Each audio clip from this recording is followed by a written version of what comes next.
I'll use a real one next time, okay? Please don't.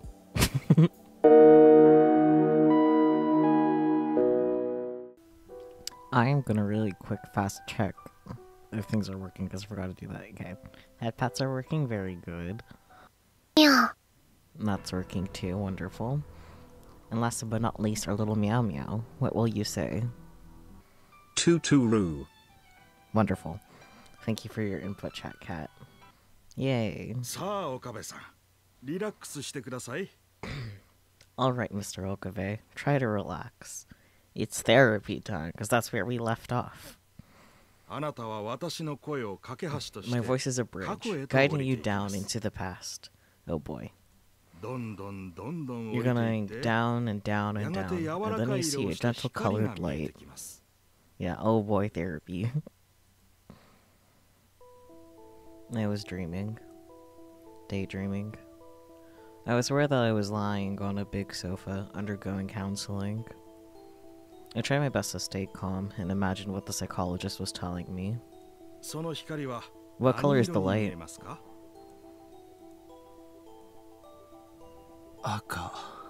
Red.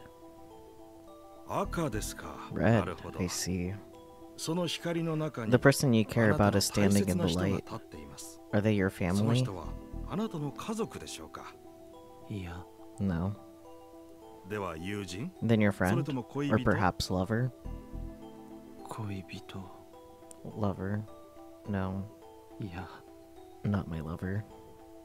Not even my friend. Then what are they?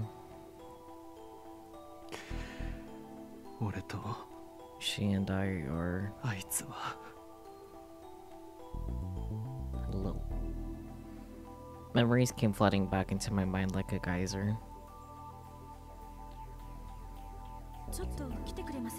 Could you come with me for a moment?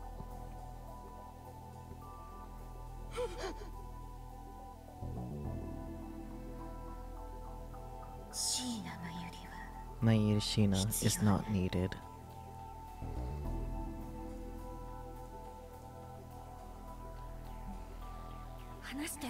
Tell me.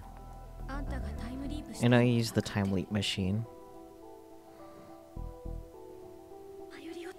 Save Mayuri.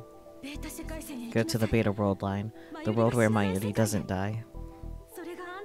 Not just for your sake, but for mine as well.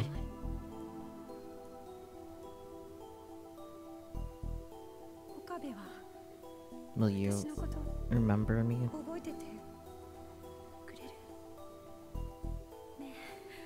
Am I going to die? I don't want to die.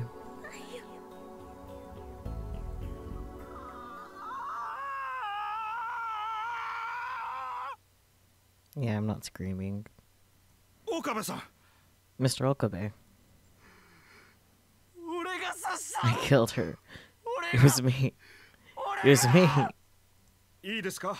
Listen to me. I'm going to pat you on the shoulders. When I do, you will be fully awake. 3, 2, 1, now. There's a loud sound, then I felt an impact on my shoulders. Kirisu's suffering face disappeared instantly, and I could feel my consciousness awakening.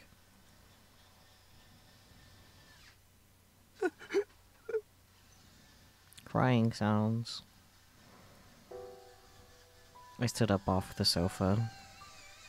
I felt dizzy and almost fell over. Are you alright? Rest a minute. I'll bring you a towel right now. The psychologist left the room. I realized I was soaked in sweat. The air conditioner was working, so I could tell it wasn't from the heat.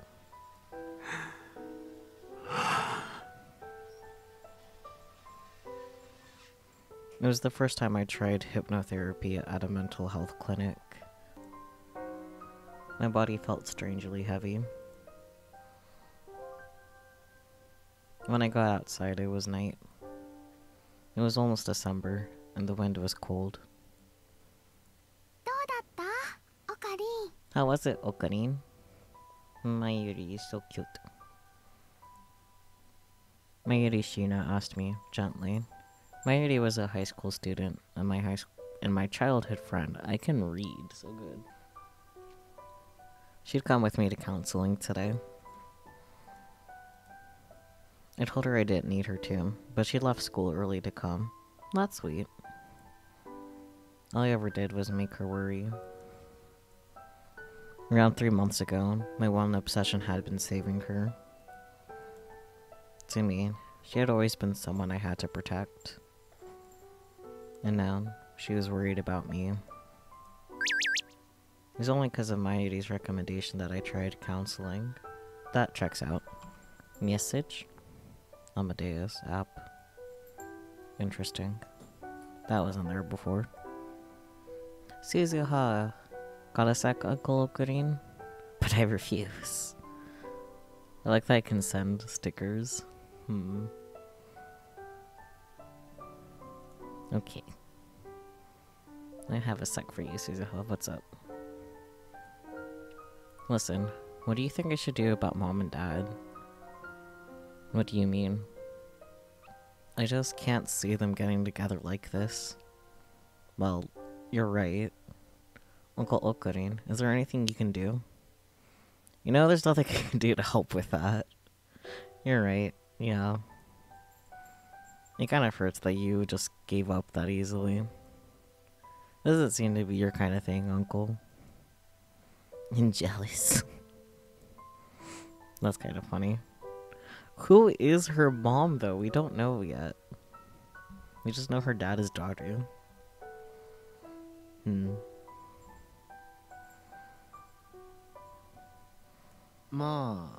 It's not that bad, they said. I told her a small lie to make her feel better.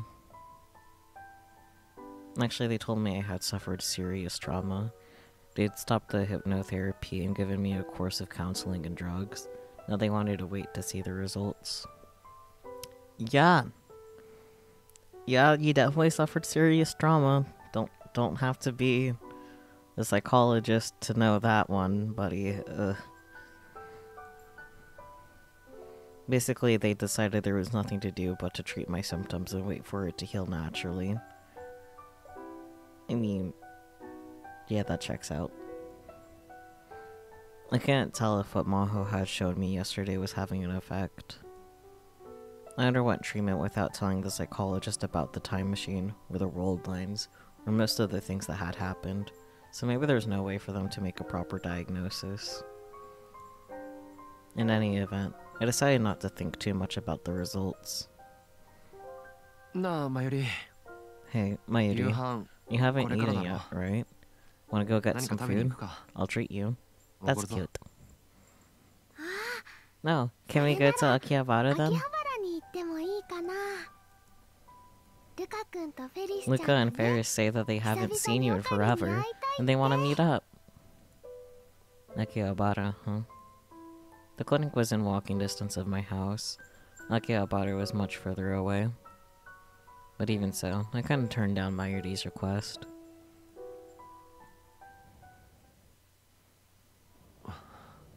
Thoughts? Oh. Okay. Until the events of this summer, I had gone there almost every day. In fact, I practically lived there. Lately, I only went 3 times a week at the absolute most. And then only to go shopping on the way home from school. We went on to the plaza in front of the station. Just like in Ikebukuro, even though it was only a month until Christmas, there were barely any decorations. I was sure the whole place would be covered in them the minute it was December 1st. Eventually, I was sure to see maids in Santa outfits.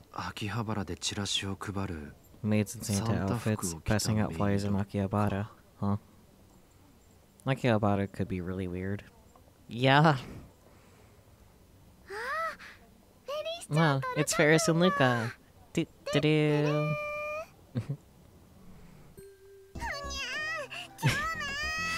Ferris is so cute. Meow? Kyoma. Okabe, Mayuri. Honestly, Luca's outfit's also really cute. Ferris and Luca must have been waiting. They ran over as soon as they saw us. I missed you, Nya. Ferris Nya jumped at me without the slightest hesitation. She was a maid, and Ferris wasn't her real name. I knew her real name, but if I didn't call her Ferris at all times, even when she wasn't working, she'd get mad at me. She was wearing the same outfit she always wore, her work clothes from her job at the maid cafe Maid Queen Neon Squared. Was Maid Queen going to switch to Santa outfit soon? Stop it, everybody's looking at us. I tried to pull Ferris off me, but it wasn't working. Maybe I should just steal the cat ears off her head. Oh no! Who cares, Nya? All that matters right now is Ferris and Kyoma. No. I care. And stop calling me Kyoma. Meow. Why? I have consigned that name to my dark past. Oh boy. Meow. She's so cute. Ferris looked upset, but I decided to ignore her. No, don't ignore her. She's too cute to ignore. Kyoma Hyolin was a part of the past I'd seal away. I decided to pretend he never existed. He had meddled with a forbidden invention called a time machine, and as a result, the systems that ruled the world had punished him. He dashed the hopes of many, lost the life of someone he cared for, and his heart had suffered grievous wounds. He must never be awakened again. I didn't need him anymore. Then what should I call you, Nya? Well, Okabe or something. I think Okarin's a cute name. Don't you, Ferris? By the way, Ferris is what Mayuri calls Ferris.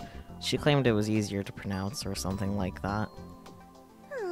Well, if you say so, Miyayoshi. It still doesn't sound right, though. I mean... She looked unsatisfied, but she backed away. Lukako. It's been a while. Yes. So cute. Lukako smiled happily. He always looks as beautiful as a pretty girl. There you go. But he's a guy. Yep. He was a classmate of Mayuri's and could often be seen helping at Yanabayashi Shrine, where his family lived. I probably shouldn't call him Lukako. Just like I told Ferris not to call me Kyoma. He had his own name, Mukure Shibata. But calling Lukako Luka after all this time, that would be really embarrassing. It feels like a very long time. I sometimes go to the lab, but you haven't been there much, have you? No, I haven't. I've been busy with school. I had to get ready for ATF too. Even after that was done, I've been busy with Malho and Dr. Luskin and then Amadeus. I hadn't had a chance to rest. But I avoided mentioning that to them. Oh, and I'm in a club now. You joined a club? The kind of club, Nya? UFOs? UMAs? Who do you guys think I am? I guess I hadn't told them then. Mayuri. I'm pretty sure I told her. As the two of them looked at me with wide eyes, I cracked a knowing smile and puffed out my chest. The tennis club? What? I hope that's a joke. I agree. The people around us turned to stare at Ferris and Luca. Why the tennis club, Nya? Okabe, have you ever played tennis? Of course not. I may not look it, but I'm terrible at sports. You definitely look like you're terrible at sports. I'm sorry. I'm confident I'd lose to Mayuri at distance running. I'm confident of that too. Then why meow? Well, it's a long story, but the associate professor who's my teacher at school is the tennis club's advisor, and they'd asked me to join. That's not long at all, Nya. Well, I'm not done yet. That teacher's done a lot for me, so I decided to stop by. And it turns out I have a talent for tennis, despite the fact that I'm a beginner. I beat every single one of them. Interesting. There's actually tennis courts at my apartment. I should get like a cheap tennis racket and balls and play. Should actually use a lot of the facilities here, because there's also like Olympic-sized pool and shit and like a fitness center. I really need to get around to making use of the fact that those exist here.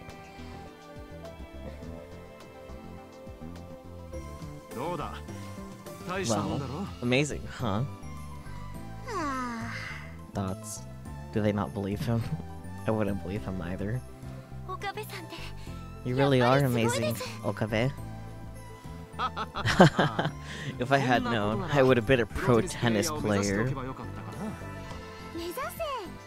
You could win Wimbledon. Whatever that is. Thoughts? What's wrong, Ferris? Do you have a headache? I'm not even sure where to begin. That's the most obvious ploy to get new members that I've ever heard, Nya. Don't say that. I had kind of noticed, but I'm trying to avoid thinking about it. You know what, that's valid. But they're all really good people. So you've been busy practicing with your club, then? Oh, no. Actually, I barely go. Sir? Huh? Then just what are you doing? Matchmaking parties and stuff. This is gonna keep going for a little while, isn't it? Their shouts filled the whole street, and once again people turned around to stare.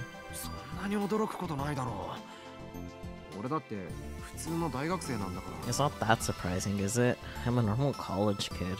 No, you're not, but that's okay. That's true. I'm sorry. But... Luca was fidgeting like he wanted to say something. How can you go after other women when you've got your beautiful Ferris? It's unforgivable, Nya. Don't get the wrong idea, okay? I'm not really interested in girls. In fact, I went along with the rest of the club, but there really wasn't any place for a wannabe normal like myself. There was no way I could keep up with the conversations that the, well, normal normies had. While the other men and women were having fun, I would just kind of sit there. The matchmaking party was a challenge far beyond my capabilities. I was gonna tell Ferris and Luca that, though. My idea only worked for like a few and then stopped working. Come on, Mouse. Aw, that's so nice. Mayushi wants to go to a matchmaking party with Okarin too.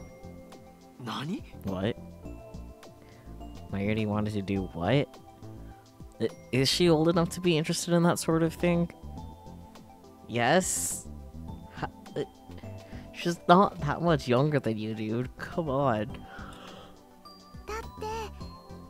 Cause that's when everybody gets together and has a fun party, right? Evidently not. Well, it's not wrong, but the nuance is a little different, you know? We could hold it at the lab. Of course, Luca and Ferris will come. Oh, and Daru and Nai and Suzu. Nai? Why is Nai invited? Oh.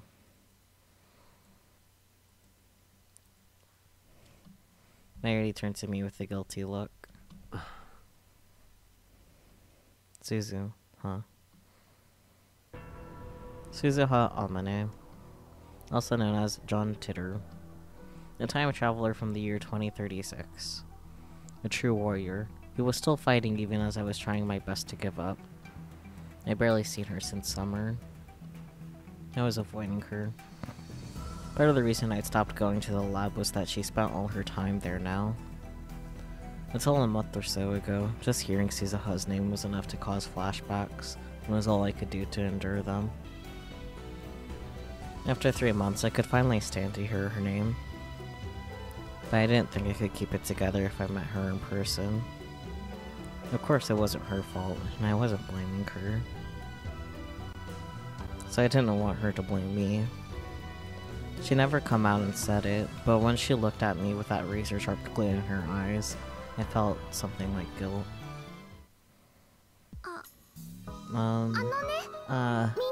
Everyone? Mayashi's been planning an operation with Daru. Oh? An operation? It sounded like something the old me would have done. Yep. Yeah? What kind of operation, yeah? Operation Make Suzu Smile. No.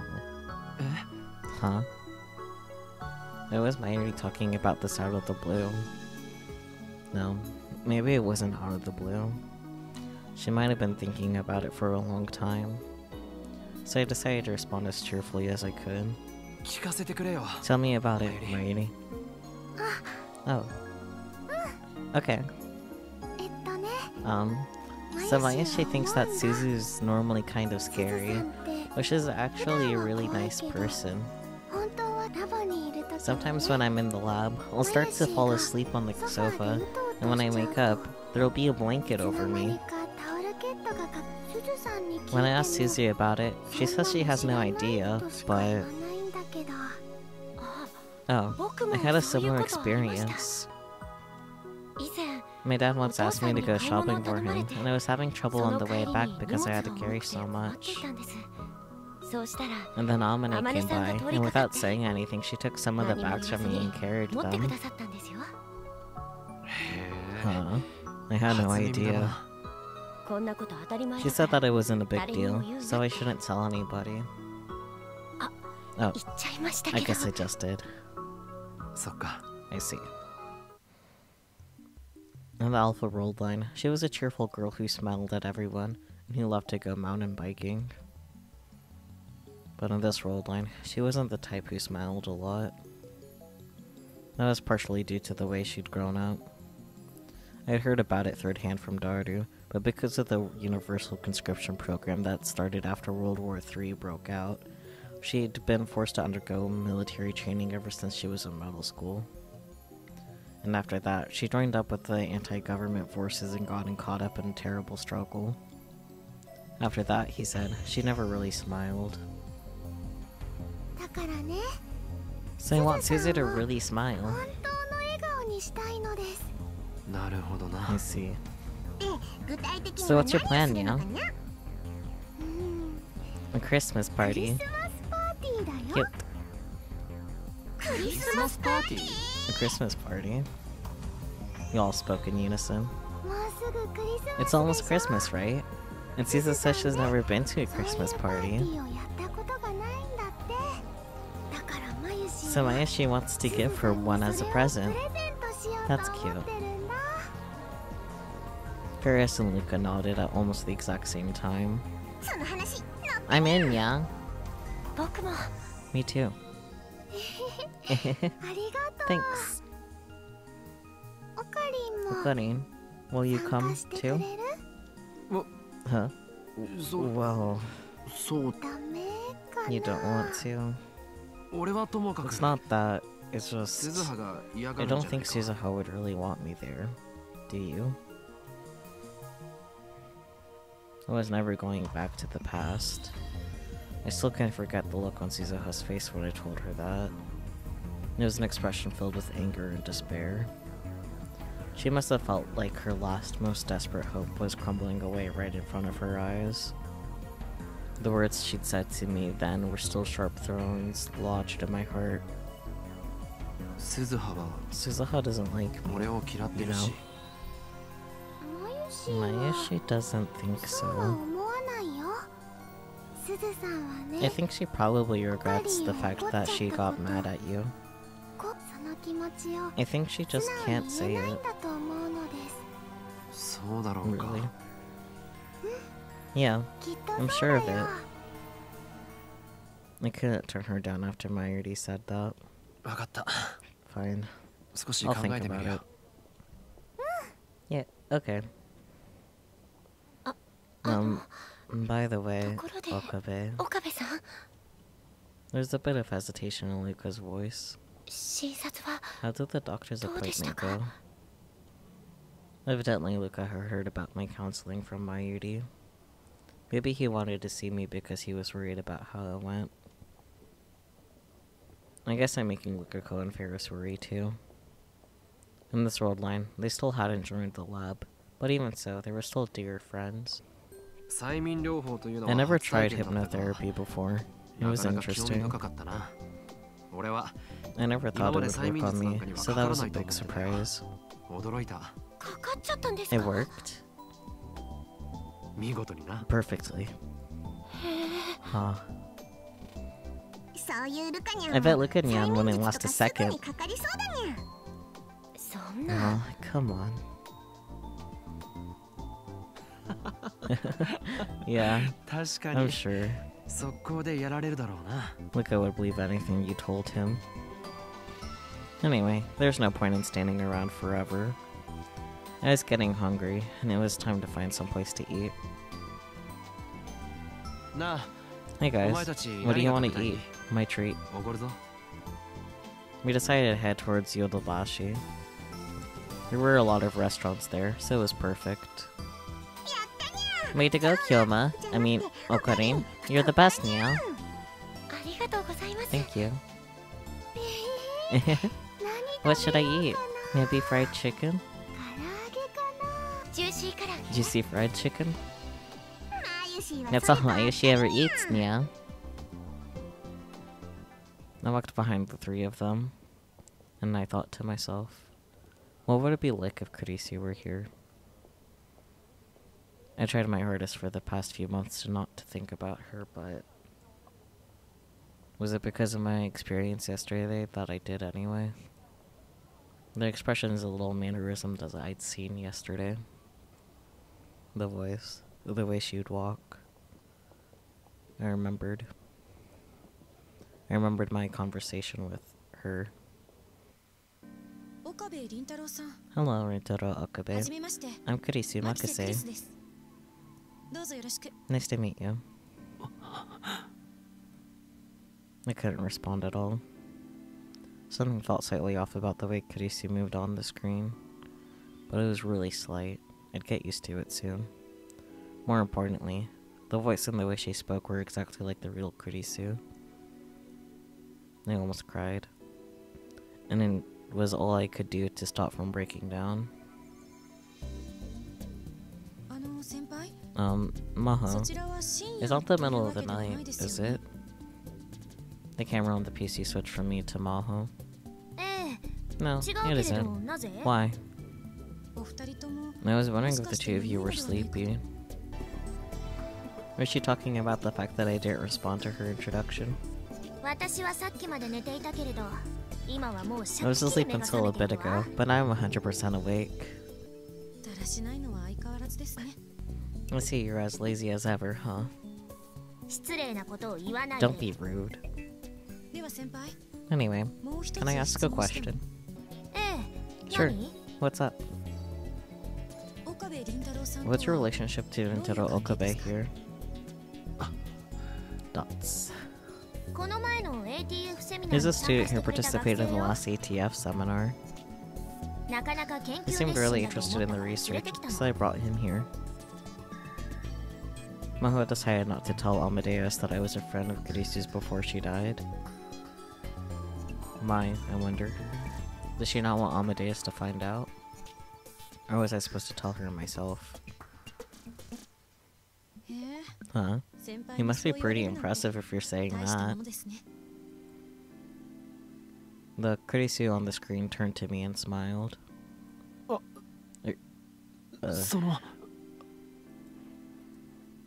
Calm down. So, Okabe, what's your major? Brain science, I assume? It's... The words got stuck in my throat. It said, calm down. You know this is just a program. Her words, her appearance, even the conversation she's having with you right now. They're all artificial. But even though I knew that, I still couldn't speak. I had no idea what to say. And more than that, the words nice to meet you hit me harder than I thought they would. This wasn't the Kurisu I'd spent those 3 weeks with. Maha had told me this ahead of time, and I thought I understood it, but hearing it for myself hurt more than I imagined. I regretted not taking my anxiety meds, but it was too late now. My heart rate soared and my breathing became irregular. My head was spinning and the corners of my vision were beginning to dim. At some point, my lips had gone totally dry. Is something wrong, Okabe? Kurisu sounded worried. That voice software must be pretty good if it could handle nuances like that. His major isn't brain science, but is very interested in her research. Is he? Dr. Leskinen likes him too. At some point I plan to make him my assistant. How the turns have tabled. What? My head snapped up in surprise at Maho's bizarre statement. Me? Maho's assistant? Then I'd go to Victor Condria University? No, you don't like the idea? It's not whether I like it or not. Well, it was a joke anyway. A joke? Did you take it seriously? I did not. I was gonna tell her that I almost did. I see. But if you study really hard, it might not be a joke after all.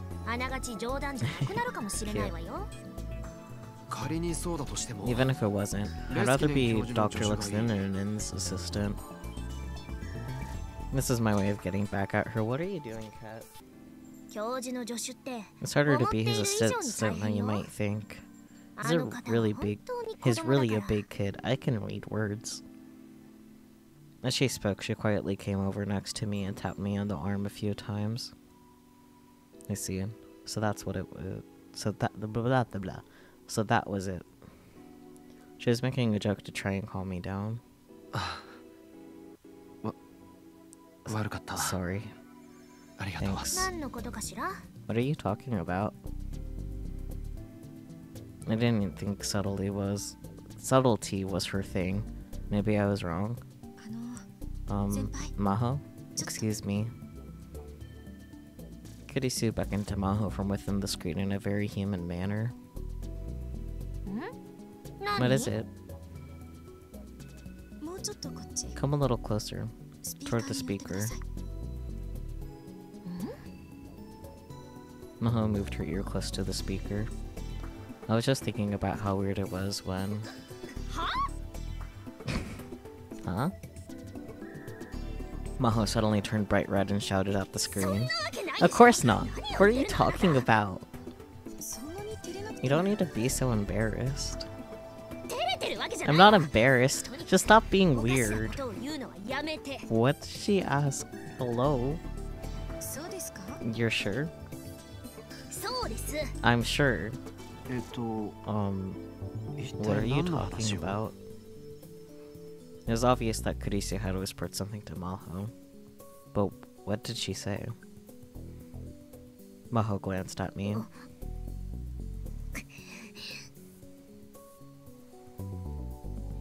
And for some reason she blushed and turned away. Ah, I see. From the way Maho was acting, and what I knew about Kurisu, there was only one possibility. Goddamn mainstream women. I whispered a name I'd often teased Kurisu with, and suddenly felt a lot better. She must have said something stupid like, "You two make a good couple," or "You finally found a man, huh?" The way she looked at a boy and girl holding a friendly conversation and immediately assumed they were dating was just like the Kurisu I knew. Sheesh, what a system. It didn't need to be that true to her personality, did it? I chuckled. Do you think this Kurisu also browses that channel when Maho and the professor aren't looking too? Nah, knowing her, she's probably commenting. I remember Kurisu once browsed that channel on the Future Gadget Laboratory's computer when she knew nobody else was around. Hey, knock before you come in. Christina, what are you doing when you should be working? Hey, stay back. Huh? Hey, what's with that? Oh, this is terrible, right? RFL kind of laugh. Fret not, Christina. Or should I say, at Channeler Kurisu. Don't call me that. I knew it already. Indeed, I'd known it for a long time. You reek of at Channeler. How rude. My perfume isn't that strong.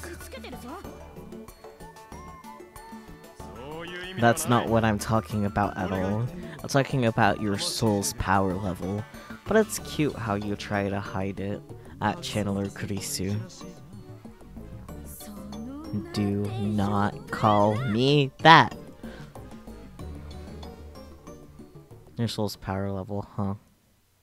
My silly remarks seem to have a much deeper meaning now.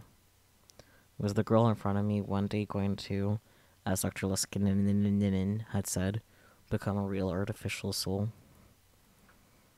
When that happens, what are you supposed to call a soul that still existed in this world after the body was gone? Not dead or alive, but something in between. This wasn't science anymore. It was philosophy, or maybe religion. Enough messing around. Okabe didn't come here to waste his time with this stuff. The way you're trying to change the subject makes me even more suspicious. I'm going to infect you with a virus. I was kidding. I won't bring it up again. Kurisu quickly bowed her head. I bet back when Kurisu was still alive, she had conversations like this with Maho every day. I'm sure Dr. Luskinen had a lot of fun watching them. It was actually kind of cute. Sorry about that, Okabe. Wanna try talking to her? Oh. Maho offered me the seat in front of the PC. Kurisu's face was on the monitor right in front of me. When our eyes met, she smiled a little. I don't know if she reacted like this to people when she first met them. But my meeting with Kurisu went about as badly as it possibly could have. I realized that her prickly attitude towards me could have been unusual for her. Ask me whatever you want. I'll answer anything I can. Yeah. This wasn't good. I was remembering every moment I'd ever spent with Kurisu. I couldn't think of what to say. And then the words that came out of my mouth were... Is it possible to create a time machine? God damn it. Dude. Bruh. Rentaro, why?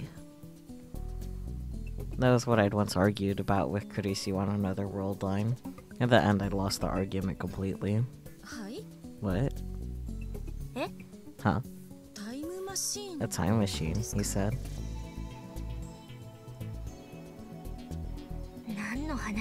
Where did this come from? It's just a test. I wanted to see if she was capable of thought experiments. Well, Kurisu? Let me see. My conclusion is that it's not possible. But we don't know for sure that it's impossible, I guess. What? That wasn't what she said. I'll begin with my conclusion. The very idea of a time machine is idiotic. That was what Kurisu had said on the Alpha World line. I remembered that well. I think the very idea of a time machine is idiotic. I remembered our old debate and decided to repeat what Kurisu had said then. It's too early to assume that. You think so? It's true that scientists all around the world have proposed time travel theories. There are even 11 major ones, and countless minor ones, but none of them are anything more than hypotheses, and some of them directly contradict one another. Correct. For example, there's a cosmic string theory and a wormhole theory, where time travel is possible as a thought experiment, but no one has a clue where you would go to get cosmic strings or exotic matter. In other words, it's not realistic. This is also something that Kurisu had told me in the Alpha World line, but the Kurisu on the screen was unmoved. That's probably because scientists hadn't discovered something important yet. And then you think it's possible to create a time machine? We don't know for sure that it's impossible. That's what I said, remember?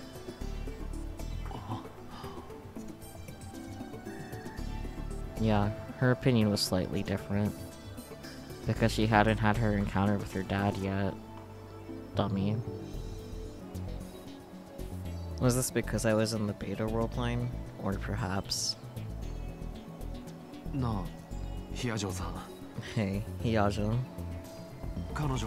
She knows she's made from a copy of the original's memories, right? Of course. Then, I can't think of a good example, but... Is it like identical twins?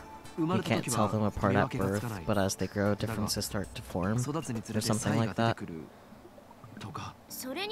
We're still investigating that, but... if the memories they build up are different, I think that of course they'd become something different from the original human. The professor agrees with me. I see. It was then that I heard the door on the other side of the partition slam shut. Is that the professor? From the loud sound of the footsteps, I had assumed so. I could definitely hear somebody stomping around outside. Then after a heavy knock, the door to the booth flung open. Rintaro! Rintaro! Rintaro. The professor opened his arms wide as he came inside.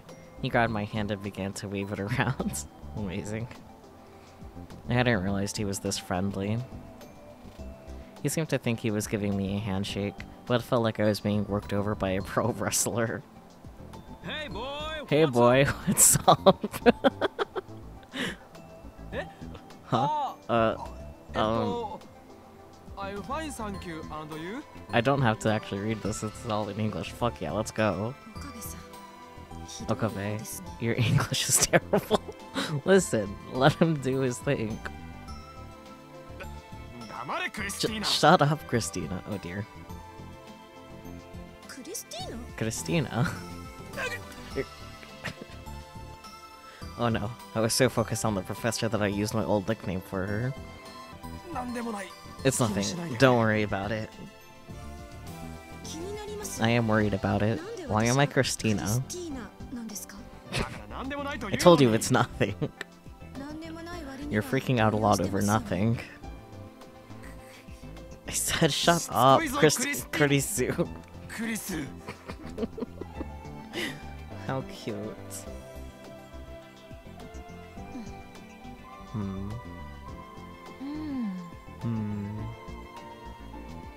Kurisu and Maho both seemed lost in thought. You called her Christina, huh? You too. Just drop it. I didn't want any more questions about this. Since the professor was here, I decided to ask more about how Amadeus's memories worked. Professor, is it possible for Amadeus's memories to be externally modified? But the professor wasn't listening to my question. He seemed to be frantically searching his pockets for something. Come to think of it, I didn't see that translator device on his ear. He must have been looking for it, which meant odds were good he didn't even hear my question. Modifying my memories? It's theoretically, yeah, I still said that wrong. We move on. Possible. Kadisia herself answered in the professor's place. For example, it would be possible to make me think that my name was Christina. Why would you make that? Wait, whatever. But memory data isn't like normal data. It's much more complex. I'm aware of no successful attempts to modify it. And even if the attempt succeeded, I would notice it and repair myself. I keep logs in an area that only I can access. In other words, a secret diary. If there was a discrepancy between my current memories and my diary, it's a very high probability I'd become suspicious. What's more, my memories are backed up at regular intervals. Even if they were altered beyond the point where I could self-repair, I would still be able to restore them. I would lose any memories that I have formed between then and the last backup, though. I see. Regardless of the topic of discussion, it felt strange. What Maho had said before she loaded Kurisu was true. I was starting to feel like I was chatting with the real Kurisu. The way she wouldn't let you get a word in edgewise once she started talking about science exactly like the real Kurisu. It's interesting, though. I turned towards Kurisu and spoke. You're able to consider yourself objectively as a machine. From what I see in books and comics, I expect you to say, I'm not a machine, I'm human. That's pure nonsense. Even humans speak of themselves as a combination of hardware and software, right? I mean, they just call it biology and psychology. What's the difference? That's not what I thought she was getting at, cause like, metaphors, but whatever. I see. She's better with comebacks than anyone I know, isn't she? As she heard this, Kurisu turned toward Maho. Her CG is big and round. It was really just the camera sensor moving. You know, Maho, this may not be of any of my business, but you should watch what you say. You finally got your chance. What if he stops liking you? What? Come on, don't bring that up again. But it's what I find most interesting right now. Naturally. It's what I find most meaningless right now. What if this is the last chance you'll ever get? You're the one who needs to learn to watch what you say.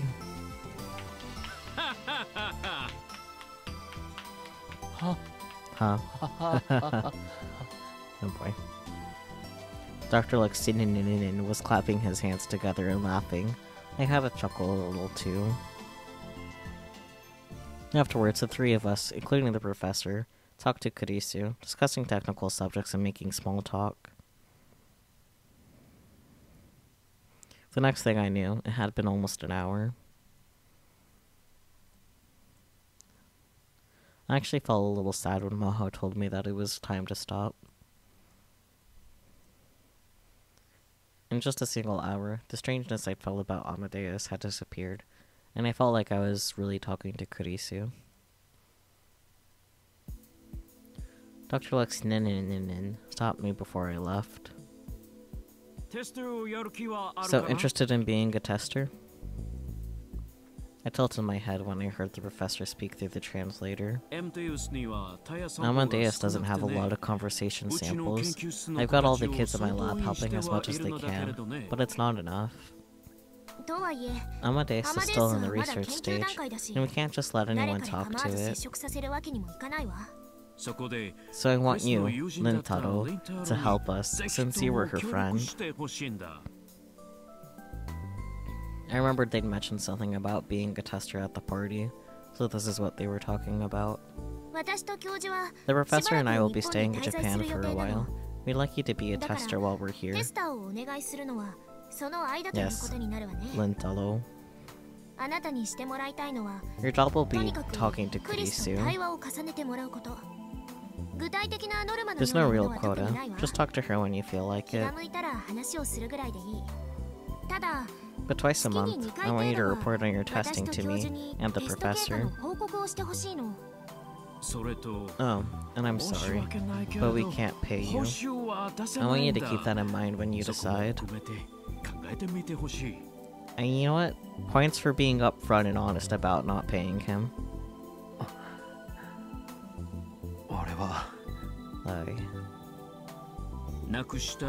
I'm aware that it's cruel to ask you to talk to an AI that's perfectly identical to your dead friend.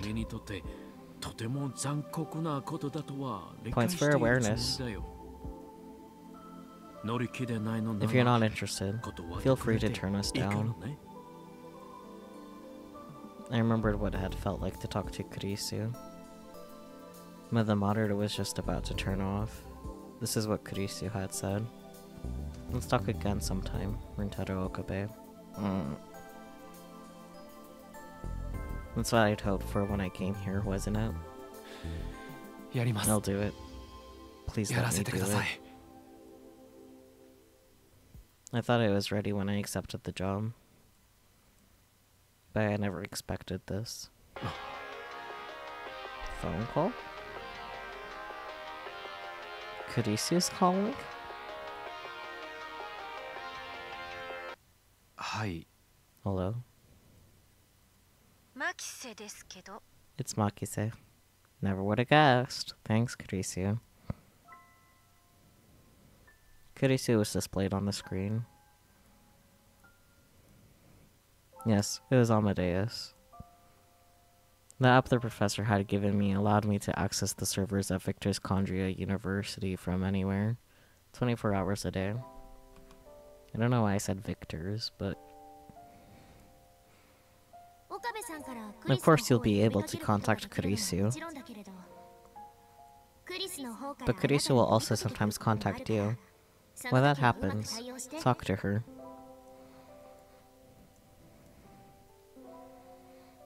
This I hadn't predicted. I never thought she would call me. Or that her face would be displayed on the screen. Or should I have introduced myself with, "It's Christina"? Oh boy. She looked really mad. I could guess why. I had gotten 8 calls from Kurisu, and I ignored them all. Sir! Maho and Dr. Liskinen explained things, so I thought I'd call once myself to make a proper introduction, but... I didn't expect you refused to pick up 8 times.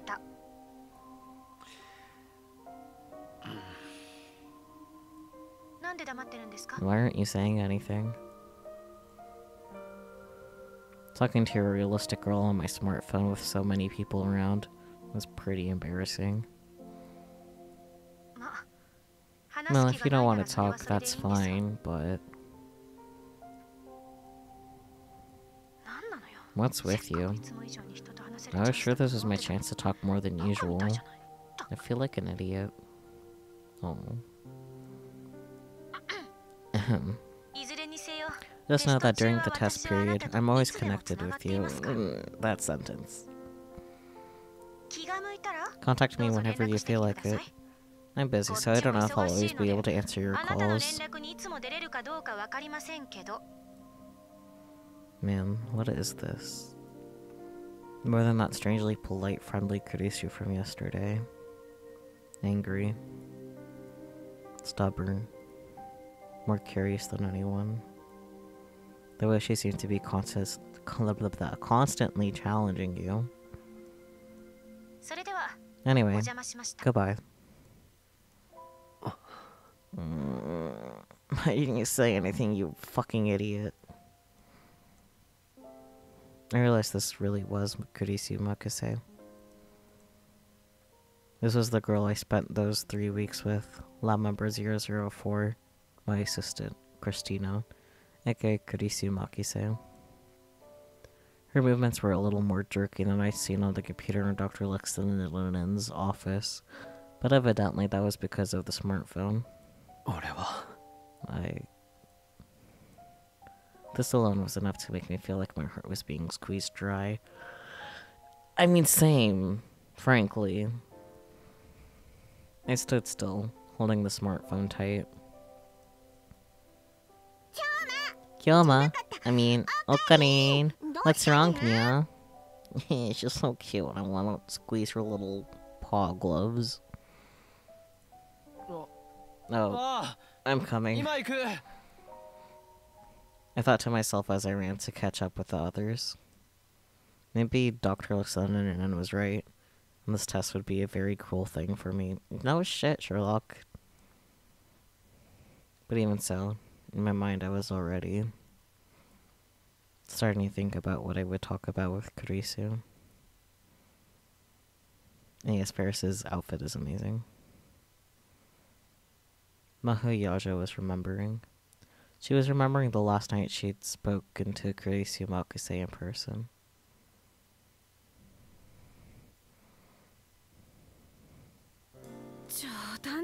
Seriously, why do I have to do this now of all times? That night, Kurisu was whispering to herself a lot. Victor Kondra University's Brain Science Institute. Maho and Kurisu worked in the same room at the lab. Thus, Maho was forced to hear Kurisu's angry mumblings whether she wanted to or not. A little was fine, but she'd been acting like this all day, and it was keeping Maho from concentrating. She finally snapped and turned away from the paper she was writing. Hey, Kurisu. English was the language most commonly used at Victor Kondra University. When the other staff and professors were around, she'd always use English. Then it was just her and Kurisu. Maho would often speak in Japanese. Would you stop it? What? Stop what? Kurisu stopped messing with her luggage and turned around. You're so loud that I can't concentrate. I need to turn this paper in by tomorrow. Was I talking to myself? Want me to see you for violating the local noise ordinance? Oh dear. Sorry. Kurisu apologized and started to scratch the back of her head.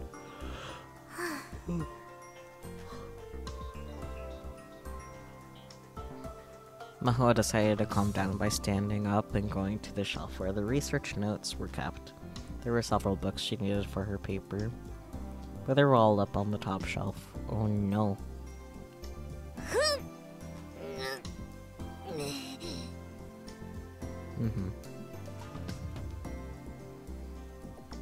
This must be someone's idea of a prank, she said, as she stared up at a heavy book.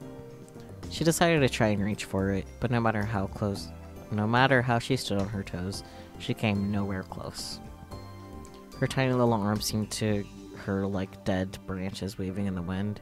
She bit her lip. After she skipped grades to go to college and then come to work at this lab, she had more chances than ever before to hate her small stature. Whenever she walked outside after dark, the cops would stop her. Even with her ID, she couldn't get into bars, and buying medicine and alcohol at drugstores was a pain. The most humiliating part was that no matter where she went, everyone thought she was in middle school. Nobody believed her when she said she was 20. Everything in America was just too big. I'm glad that you enjoy the time of day, Doc. Shall I get that for you? Kurisu noticed the trouble Maho was having and came over. But Maho was stubborn. I decided to pretend nothing was wrong. 大丈夫よ。 It's fine. 別 I'm に not 困って having な any んかいないもの。 problems. Mm-hmm. 困ってるじゃないですか。 Sure you are. 困ってません。 Am not. そうですか。 You're sure? そうです。 I'm sure. でも But there's a 私も book on the 借りていきた shelf い I 本がある want ので。 too, so... Kurisu easily reached up to the highest shelf and grabbed the book Maho wanted. 背が高い人はいい It わね。 must be nice to be tall. いえ、 No, I'm not 私も really それほ that... ど Oh. 高い方では。 Kurisu covered her mouth when she realized she had said something she shouldn't have. ありがとう。 Thanks. 助かっ That たわ。 was a big help. If you need 日 something 本 in で何か Japan, 必 tell 要 me. なものがあった I'll ら send 言ってね it. 送ってあげるから。はい、 I will. ありがとうございま Thank す。 you. Kurisu handed over the book as she spoke. And then suddenly, her eyes went wide and began to sparkle. ねえ先輩。 Hey, Maho. About what we were just talking 今の話ですけど。 今 about. の話って What were we ど just の talking 話？ about? 独り言。 Talking to yourself. え？ Huh? おー Oh. It looked like Kurisu had come up with a new idea. This was a regular occurrence for Kurisu, and Maho was used to it. それって Wouldn't that 自 be 我の proof 証 that 明の it 一 of つになるん herself? じゃないでしょうか。 Huh? アマデウスの？ For Amadeus? はい。 Yes. 確かに。 Yeah. If she started あの子がいき talking な to り herself, 独り it'd be 言を言い pretty. 出したら I'd be びっくり pretty するけれど。 surprised. No matter how advanced an AI was, it wouldn't talk to itself unless you programmed it to do that. And there was no need, or even a point to a feature like that. If an AI started talking to itself, that might be a good indication that there was a self to talk to. But Maho hesitated to agree with her. ここでは You め should ったな watch こと what を you 口 say にするもの here. ではないわ。魂は神 Don't が人 forget 間 there に are a 与 lot え of た people もの who で think あ that る a。soul is something God gives そ to う考える人 humanity. たちが多いことを忘れないで。 Thoughts. そうでした And ね。 that's right, isn't it? Kurisu's expression dimmed. Kurisu and Maho were both treated as heretics in the lab, especially since they were Japanese and women. Yeah. And Kurisu was simply too talented. Nobody ever actually did anything, but a lot of the older scientists were definitely avoiding her.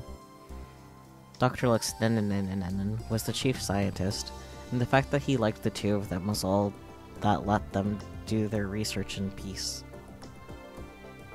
If the other scientists heard what Kurisu had just said, who knows what they'd do. Maho patted Kurisu on the shoulder. まあ、 Well, しば go ら have く a 日 good 本 time で in リフレッ Japan シュ and してた refresh ことね。 yourself. それが納得 I'm いき still ま not せん。 happy about that. どうして？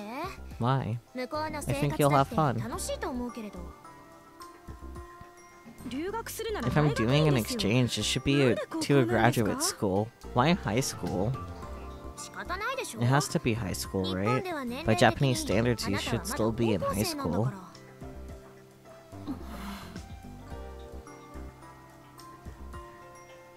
教授の思い Just やりは accept the professor is doing something nice for you. Maho remembered what Dr. Listenin had said. Kurisu has a fragile personality.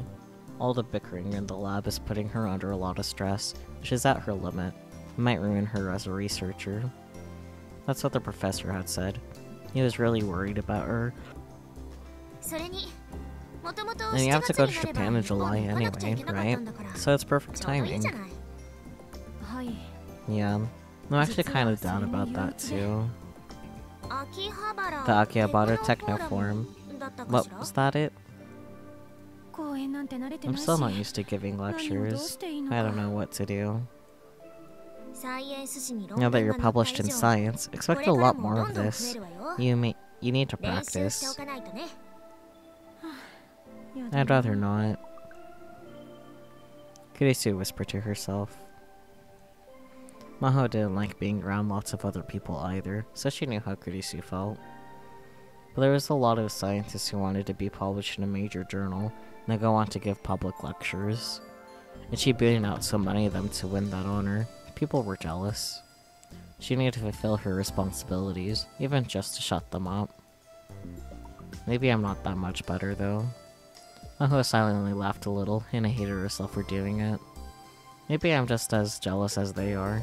That feeling, which was a little like fear, is something that she always felt. The girl in front of her was just that different from Macho. Macho? Maho. I'm fine. This is fine. Someone she could never reach, no matter how hard she tried.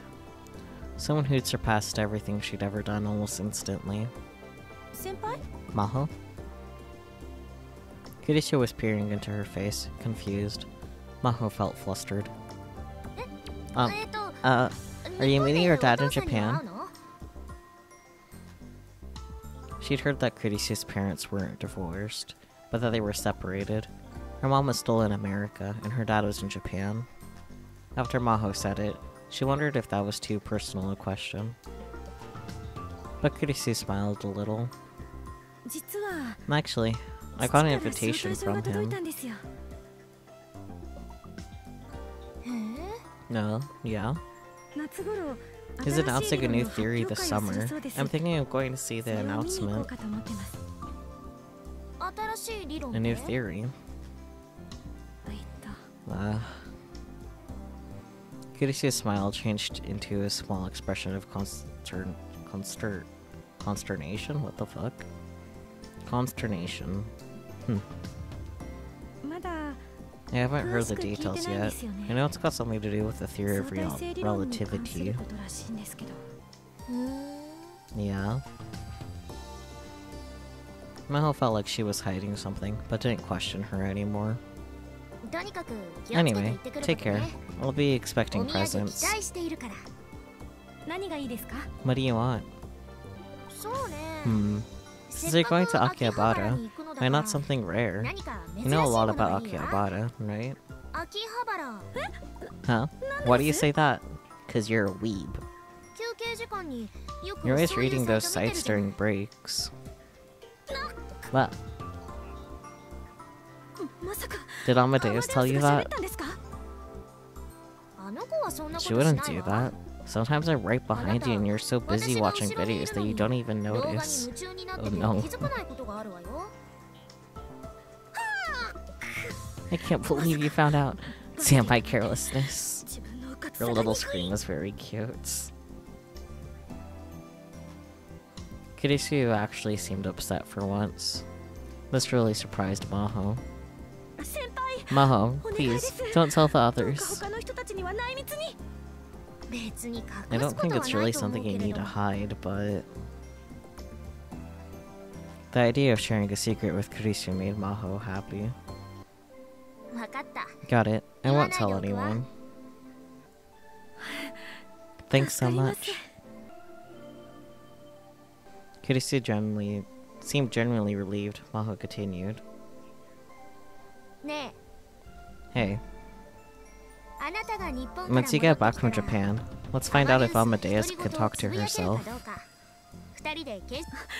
Okay. Kirisu had a very happy look on her face. It was the face of a born scientist who loved to explore the unknown more than anything in the world. Her smile was as innocent as that of a child who'd just been given a new toy. It was very beautiful. And it was one of the reasons that Maho liked the younger researcher quite a bit. But the promise the two of them made would never be fulfilled. In fact, they would never even meet again.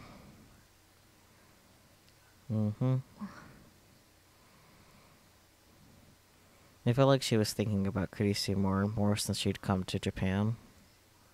Maho didn't know if it was because she was in Japan, or because she was talking with the Amadeus Kirisu more often. Or maybe.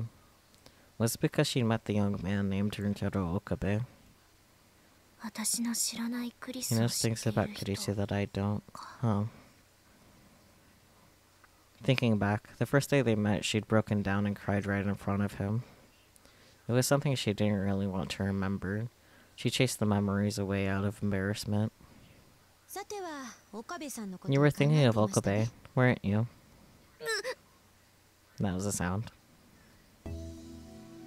She snapped her head toward the PC monitor.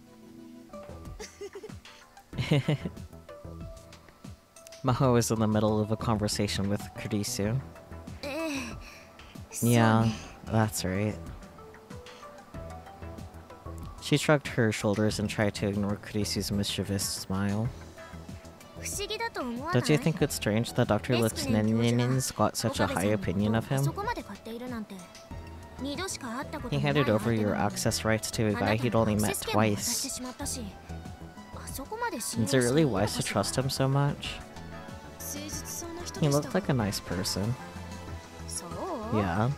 I can't tell if he 向 got 上心 any があるのか ambitions な or いの not. か I feel like I 少 don't し really つかみどころ understand がない人だ him. ったわ好きなんですか Do you like him? あなたね Would you cut it out? Maho brought her face close to the monitor and glared. But Kurisu seemed unconcerned. 別に取り繕う There's no 必要 real はない need で to しょ hide it, is there? 昨日は本人 I can understand why you didn't want to say anything yesterday when he was right in front of you, but now it's just the two of us. Kurisu might not have looked like someone who would, but she really enjoyed the sort of gossip. Maybe girl talk was the right word. Maho sighed and sat back in her chair. The creaking sound echoed throughout the empty office. 本当にそんな I 感 really 情は don't ない feel わ that way about him. I still 岡 don't 部さん even が know どん who な he 人なのかさ is. まだよく分かっていないのだからなるほど I see. まあそうでしょ Well, う that ね makes sense. Kurisu let the matter drop. This bothered Maho a little. ただ気 But にな what るの does は interest me? 何です What is it? いえ No, 何でも it's ないわ nothing. Mo had been spending a lot of time thinking about something since yesterday, to the point where she'd even put off her research. What kind of relationship was there between Kurisu and Okabe? It's very complicated. That's what it is. What was Kurisu feeling the days before she died?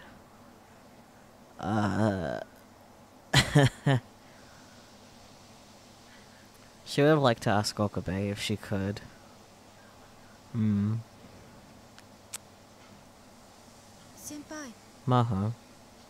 Did my 私の original and オリジナルと Okabe know each 岡部 other? さんは知り合いだったんですか Maho shivered. It was as if Kurisu had been reading her mind. How ど could う you して tell? 分かったの 岡部さんの I 話 came や to that conclusion 先輩 after の反応 listening な to どを聞い Okabe て and 判断 hearing しま your した response. 状況証拠を It's 積 all み上げ just ただけですが circumstantial evidence. 証明しましょう But do you want me to show my proof anyway? 別にいいわ It's fine. あ Knowing なたの you, こと the だから conclusion is 干 perfect. 渉の余地もないでしょ The way they use words like proof in normal conversation showed that both Maho and Kurisu were scientists at heart. 相手だけが一方 If 的 he に has memories of me that I 私との don't 記憶を持って possess, いるので that's は likely to 対話に cause 齟齬が出て problems し with ま our う可能性が高いです conversations. 彼と話していく上 I'll で leave it up to you どうするのか how はあ to なた deal に with 任せ it. る I'll reread this because I don't think I did a good job reading it last time. I'll leave it up to you how to deal with it. 岡部さんの方から切り出し He て may くる bring か it もし up れないし possibly, and if you なんな want, ら you can あな ask たから him. 聞いてみてもいいわ Maho still didn't know if Okabe would even access Amadeus at all. They weren't forcing him to. 知らない Feigning ふりを ignorance す is the same as lying, isn't it? 嘘興味深いデータが It 取 should れ be そう able な to 気が get し some good data, I think. Yes, it was interesting. But that was her opinion, as a researcher working on Amadeus. How would Rintaro Okabe feel about it? Would this be rubbing salt on the wounds in his heart? Maho realized she was getting much too sentimental. やっぱり日本に来たせいなの Maybe か it's もしれ because ない I'm わ in ね Japan. It'd been a week since she'd arrived. The first thing she'd planned to do was offer flowers. That's sweet. But she still couldn't bring herself to visit the Akihabara radio building, not station. The place where Kurisu had died. Understandable, have a nice day. Hello? Who was that? Who the fuck was that? The sun was setting earlier, now that December had arrived. Katsumi Nakase was surprised by how quickly it had gotten dark while she was out rummaging through the cosplay shops. The wheeled suitcase on the ground next to her felt heavy. She'd done her best to jam everything she brought today inside, but it was bursting at the seams. Still, spending a whole day shopping with her cosplay friends is a lot of fun. I can't fucking read, Jesus fucking Christ. She felt tired, but it was a good tired. Her footsteps were light as she walked back to the station. Mayuri. Fubuki, you look like you're about to start skipping around, don't you? Ah, you can tell. It was so much fun doing all the shopping today. I'm so satisfied with what we got. Mayushi had a lot of fun shopping too, thanks to Fubuki. Thanks for coming. I'll do anything for you, Mayushi. Fubuki tried to grab her friend, Mayuri Shino, for a hug. Mayuri dodged out of the way. No, not the dodge. Mayuri may have looked like an airhead, but she was actually quite athletic. Yeah. Fubuki, by the way, was Katsumi Nakase's cosplay name. Why was that a struggle? But okay, yeah, I remember Fubuki being mentioned in like the messages and whatnot.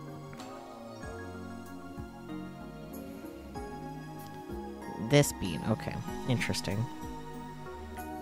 Katsumi was in her second year of high school.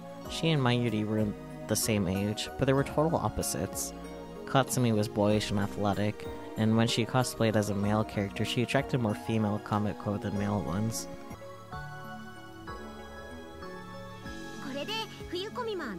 Now we don't have to worry about Winter Kamima, do we? Con. They're all cute. What a cute friend group. The four friends had gone to cosplay shops along Yagawaya, Maiden's Road, and Tokyo Hansen Ikebukuro. They moved to Akihabara and visited several more. Damn. This was all part of their final preparations for Winter Komima. Sure, but it's Mayuri doing almost all the work. Don't push yourself too hard, okay, Mayuri? Kaede sounded a little worried. Her real name was Kaede Kurishima, and she used her real name as her cosplay pseudonym. She was 3 years older than Katsumi and in college. Kaede was extremely feminine, and her measurements were just like the ones some magazine models claimed to have, but she was very shy. People had tried many times to persuade her to enter the pageant at her college, but she always refused, saying normal events are kind of scary. But even so, cosplaying a Komima with the rest of them was something she looked forward to. So why don't we all help Mayuri and make the outfits together this time? Amayuki proposed. She had very noble, elegant features, but the rest of her was easygoing and laid back. Though Katsumi was a fellow girl, she still thought Amayuki was beautiful. It's okay to be gay. Even her light blue, penetrating eyes lacked the arrogance that every beautiful woman usually possessed. They were filled instead with a friendly light. Her real name was Yuki Amane. Ah, okay, that's who Yuki Amane is. Yes, it is okay to be gay. She was a senior at Meiji University in the same club as Kaede. She was the oldest of the four. She'd once tried to give up cosplay and focus on job hunting. After just 6 months, she'd given up on work and gone back to costuming. Since then, she'd been spending more time with Katsumi and the others. Aw, you don't have to help me. Everyone smiled at her, but Mayuri quickly shook her head. You guys paid for more than half the cost of the supplies, right? That's enough to make Mayushi very happy. He's so cute. You're making our outfits, so we'd feel bad if we didn't pay. You. You know, I've always wanted to make really neat outfits like you do. Yep. Mayoshi's outfits are always really high quality. I'm super grateful. You see? We really want to help Mayuri.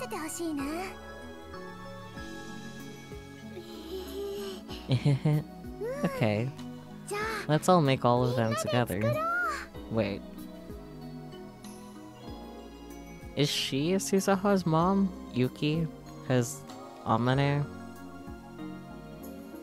Like, the last name matches. Huh. I'm pretty sure... Like, there's no way, like, they're not. Like, the hair color, like, the little... smile... Like, there's no way she's not. Like, come on.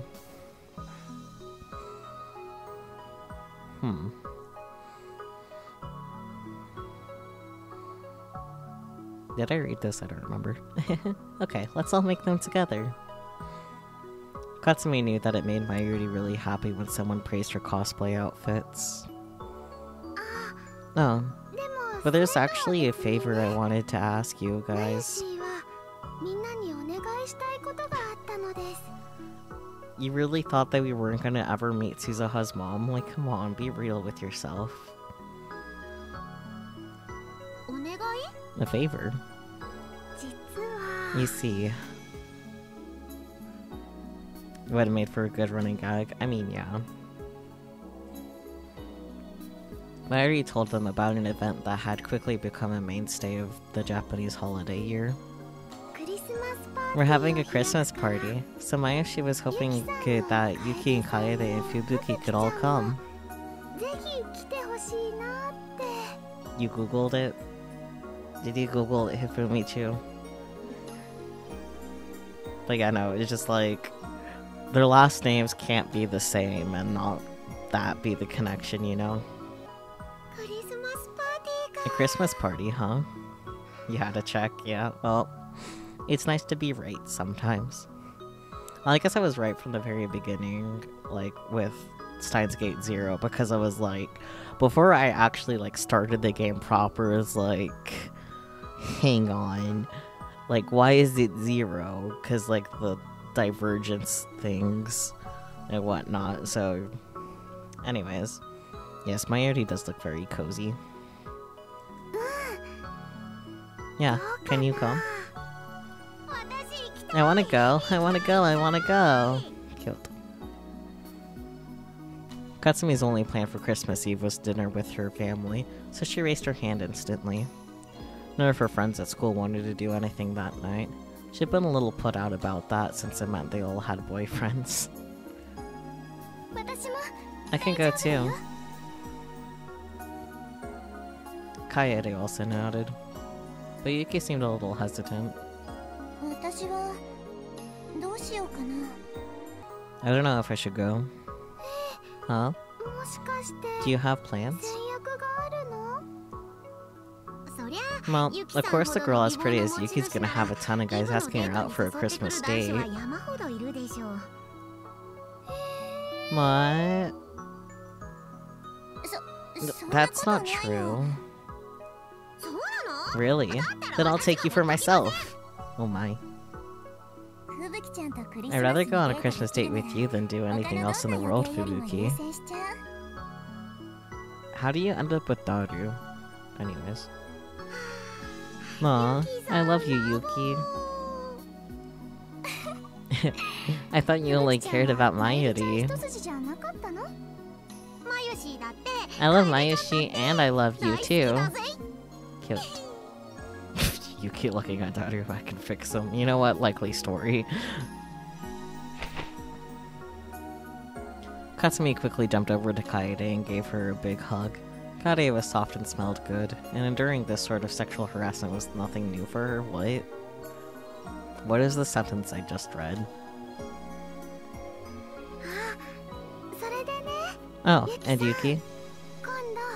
Can you show Mayushi how to make a yummy quiche? Oh boy, quiche.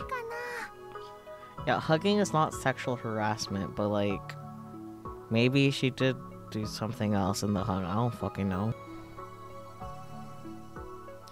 I mean, yeah, it could be sexual harassment, but I'm pretty sure in this case it's not, since they're literally friends and just declared love to each other, like, you know.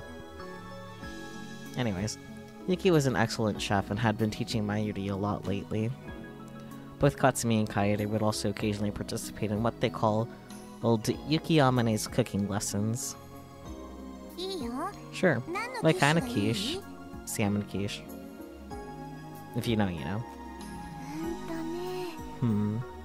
Mayushi thinks spinach and mushroom is good.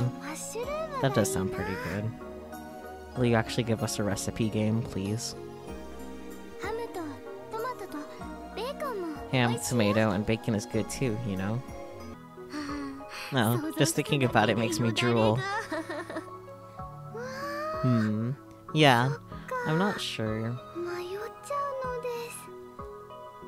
Okay, then I'll teach you how to make both.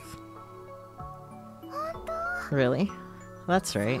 Everyone would be happier if there were lots of different ones, right?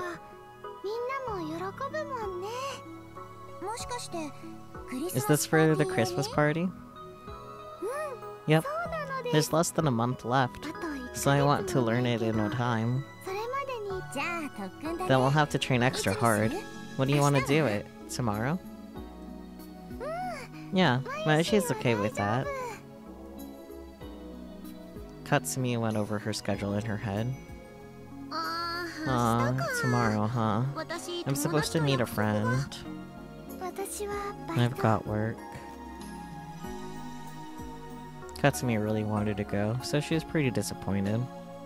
She would have loved the chance to eat one of Yuki's good quiches. As she thought about the quiche, her stomach began to rumble. Yeah, it's about time for dinner. Yuki and Mayuri worked out the time and place for their meetup.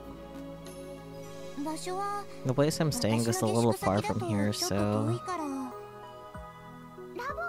How about the lab? Yeah, that's fine. I'll work hard and learn the recipe. I hope it's a fun party. Yep, Mayushi's gonna make Santa outfits. Will you all wear them? Wow, you're making even more outfits than the ones we need for Kamima? You're really excited about this. Mayushi is raring to go, yep. Cute. Mayuri posed like she was cheering. If you're making Santa outfits, I liked one with a cute miniskirt, and then some white knee socks and red boots. Say it like raring. Okay. Huh? That would look good on you, Kaede, but do you think it would look good on me? Katsumi spoke to Mayuri and Yuki without any confidence in her voice. Raring to go, yes. Like RAR files. I know you like the cute outfits best. There was nothing Katsumi could say. She was right. It bothered Katsumi a lot that she looked like a boy. And she knew that sort of clothing didn't look right on her. Still, at heart, she was a young girl, and she wanted to wear cute clothes.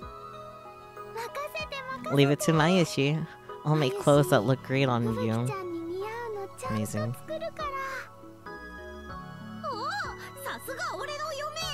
Oh, that's my bride. Marry me. You're so silly, Fubuki. Don't talk like Daru does. Oh dear. Ugh, getting compared to that perverted gentleman kind of hurts. Good. By the way, you're going to wear the Santa outfit too, right, Mayuri? What? Don't what? Me? You're cute. You should cosplay more. Agreed. But I just make the clothes. I don't wear them. Objection! That's a waste!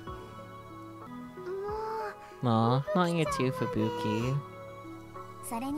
And what's more, I bet Okabe wants to see you in a cute cosplay outfit. Oh my. Huh? Okani? Mayuri made a weird noise as she heard that name. As soon as she heard the name. Okani? Oh, Mayushi's boyfriend, right? Katsumi had met him many times.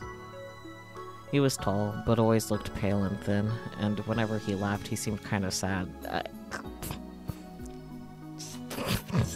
Yep. But from what Mayuri said, until just half a year ago, he had been a totally different person. She said he was haughty and arrogant, but also kind and a great leader. Mayuri was known to let her emotions influence her judgment, so Katsumi didn't know how much of that description was accurate. Yeah, no, it's pretty accurate.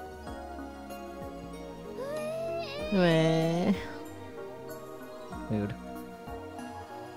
Mayuri started to freak out even more after hearing the word boyfriend. Fubuki, Okani and Mayushi aren't like that, okay? Not in this world line, anyway. Aw, come on. Yuki and Kaede weren't buying it either. Honestly, Okani and Mayuri seemed more like an old wedded couple that had been together for years than boyfriend and girlfriend. Yeah, it would be weird in this world line. It's true. Okani has somebody else he likes. What? Mayuri sounded totally unconcerned, which made Katsumi even more surprised. Is that true? Really? Yep. Who could have guessed? It was Yuki, the eldest, who spoke first. Sorry. Should we not have said anything? No, Mayushi and Okani have childhood friends and get along great, so it's okay. I see. Mayuri's smile seemed very sad to Katsumi. She felt the sudden impulse to give her schoolmate a hug. Anyway. Mayuri smiled and walked over to Yuki, as if to blow away the awkwardness. So, what about you, Yuki? The song, yeah. Huh? Me? Yep. So are you spending Christmas with your boyfriend? I really don't have one. Yeah, it definitely sounds like it's from Animal Crossing. You're right. Really? You guys all have the wrong idea. I'm not that popular. Between you and me, I've never even had a boyfriend. And glances at Doru. Oh no, yeah. What? First Mayuri, then Yuki. Katsumi was stunned. Is that true? I didn't think it would be that much of a surprise. Fubuki yelling at everything, yeah. Then Yuki, Mayuri started to fidget. How about Daru? Maybe... Mayuri.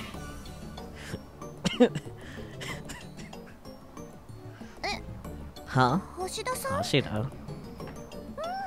Yep. Wait, where is this coming from, Mayushi? Hoshida's a perverted gentleman. Still a gentleman.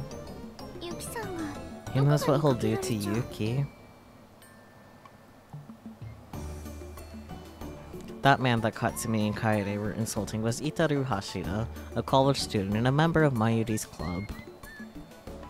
He was a hardcore otaku, one of the hybrid types, who said he enjoyed both 2- and 3-dimensional girls. And, like Katsumi had said, he is a perverted gentleman. He would say perverse things all day, without the slightest shame. Whenever you told him he was a pervert, he would say, "No, I'm a perverted gentleman." He was a dangerous guy. Not really. But Yuki didn't seem bothered. She actually looked a little sad. Huh?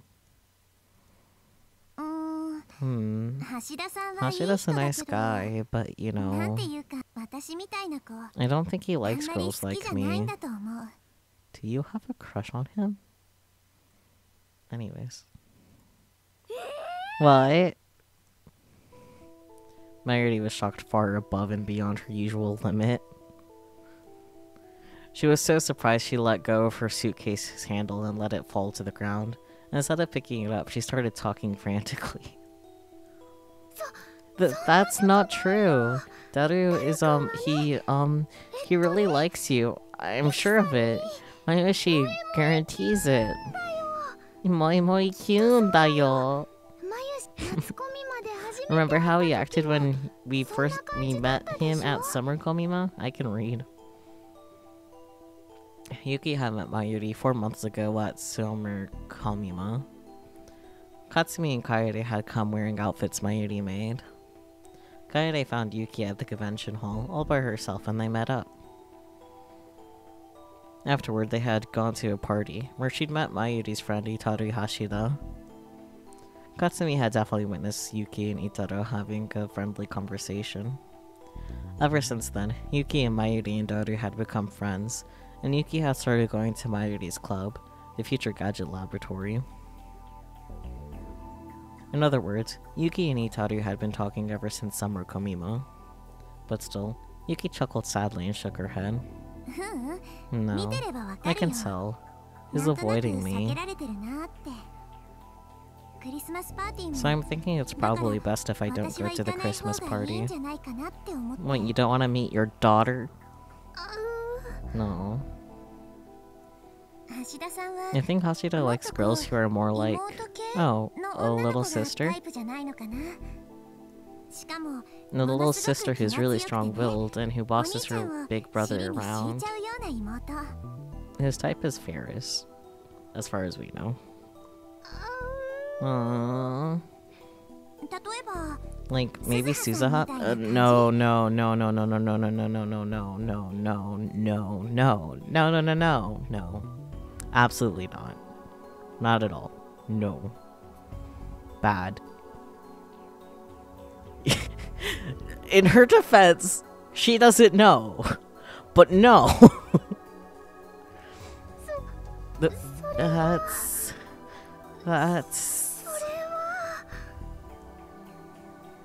For some reason, Mari looked like she was about to cry.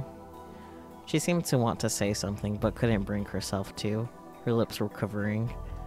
I mean, you can't just tell your friends abruptly that one of your other friends is a time traveler and that Daru is her father. Like, you can't just mention that. Mayuri?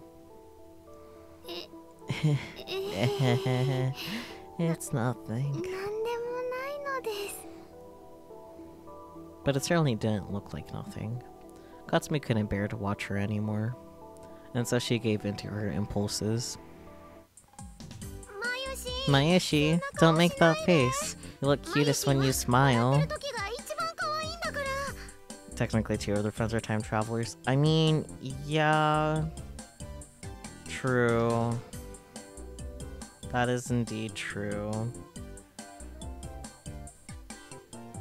But they don't know all the shit that Rintaro's gone through, so... At least I don't think so. Come on. If you don't smile, I'll tickle you. Tickle, tickle, tickle, tickle.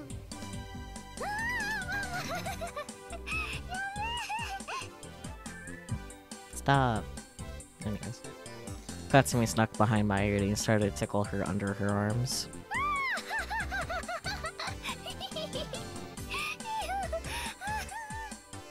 Still explaining all of that, especially when you probably can't comprehend most of it, like, oof, yeah. You give up? Oh, Fubuki. You're so mean.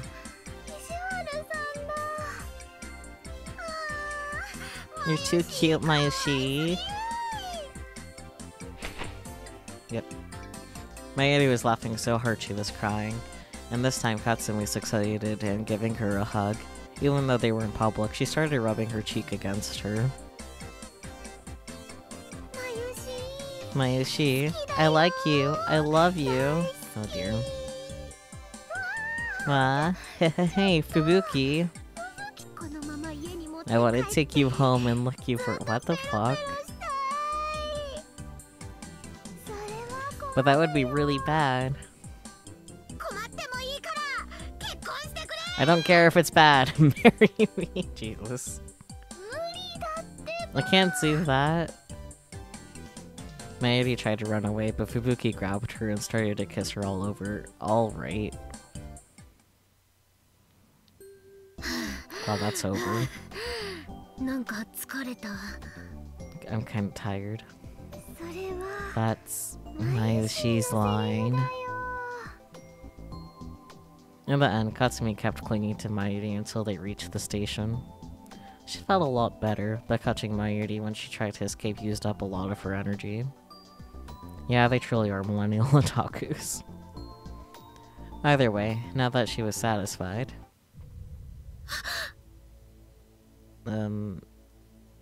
excuse? She shuddered and turned back towards Mayuri as an image came into her mind from out of nowhere. Hey, Mayushi. What is it? Let's cosplay together at Winter Komima, okay? I told you before, right? For Winter Komima, Mayushi is just going to make things. That's fine. Just make sure you come to Winter Komima with the three of us, okay? Of course. That's why we did all this shopping for, right? Yeah, but still, it's a promise, okay? Yeah, it's a promise.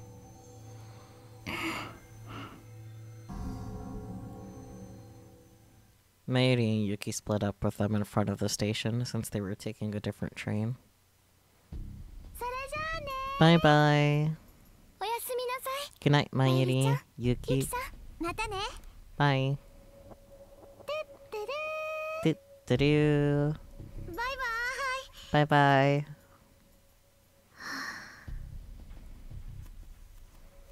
Katsumi stood still and watched the two of them until they were out of sight. She felt like she was about to cry and looked up to stop the tears from falling. Fubuki. Huh? Kaede was standing next to her, looking worried. What's wrong? I'm sorry. It's nothing. It's not nothing.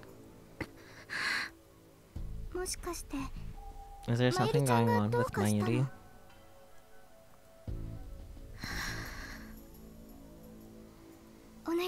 Please, tell me.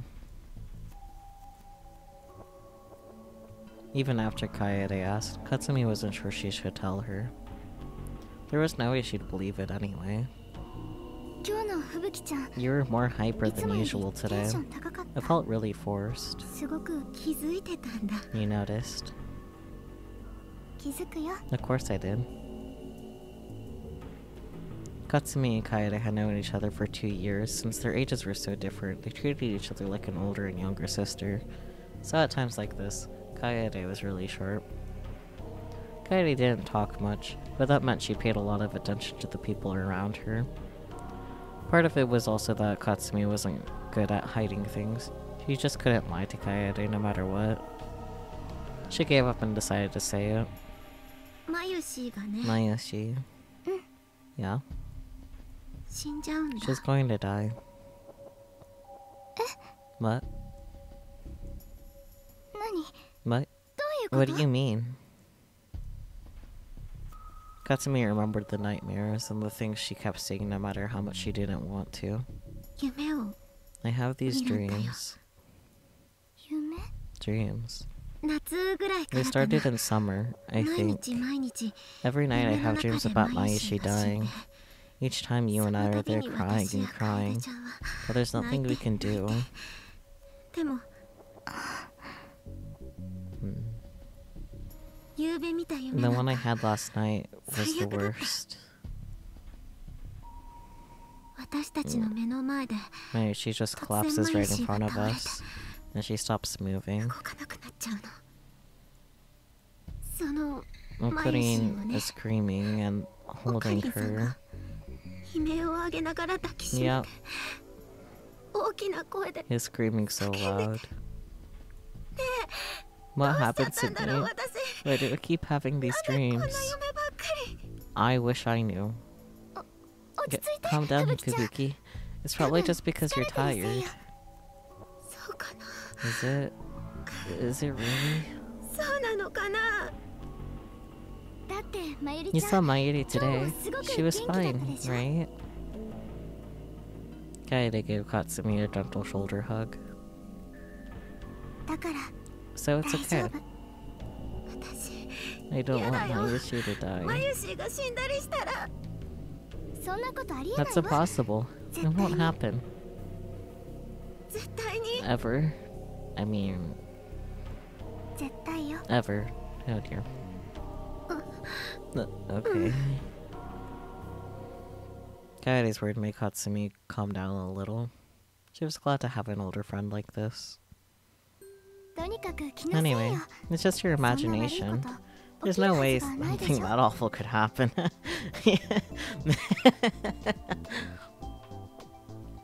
Her hand squeezed Katsumi's shoulder tightly. Being held like this made Katsumi feel a lot better. ごめんね Sorry 変なこと for being 言って weird. But that night she had the nightmares again. Oh, Suza has perspective now. It's very interesting that this is being in more perspectives than just Okabe's. Suza Ha'amane was about to run out of patience. Fair. The cause was the young man in the room with her, her father. Also fair. Itaru Hashida, aka Daru. His massively obese body was leaning forward over a computer monitor, and he had a dopey grin on his face. Oh boy. He'd finally gotten up around 11 a.m., gulped down 3 cups of instant ramen, and now was surfing with the internet. That is a lot of ramen at once. Mm-hmm.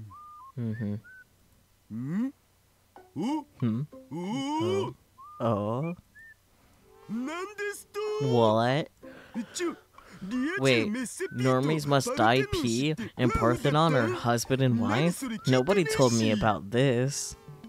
How do you eat that much ramen? To be fair, he is large.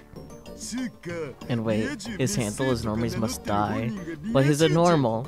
He's got a wife. That's not fair.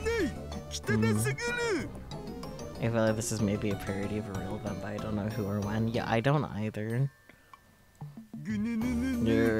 I thought he was on the side of us loners. This means war. It's trolling time. Oh dear. Whoa. Today I learned that Atchen and Tweeter are already pissed off. I missed the boat. I need to go back and look at the timeline again. Dad. Yes. I like that he responds to that. That's how Suzuha called her father. It's who he was after all, so there was nothing else to call him. Suzuha was a time traveler from the year 2036. At 7 years from now, he would become her father. Stop screwing around. All you ever do is lie around and eat, or look at the internet, or play video games. I told you that nothing but instant noodles and snacks will make you sick, but that's still all you ever eat. In fact, his PC desk was covered with snacks. She cleaned it regularly, but it never seemed to make a difference. And I keep telling you to exercise, but you never do.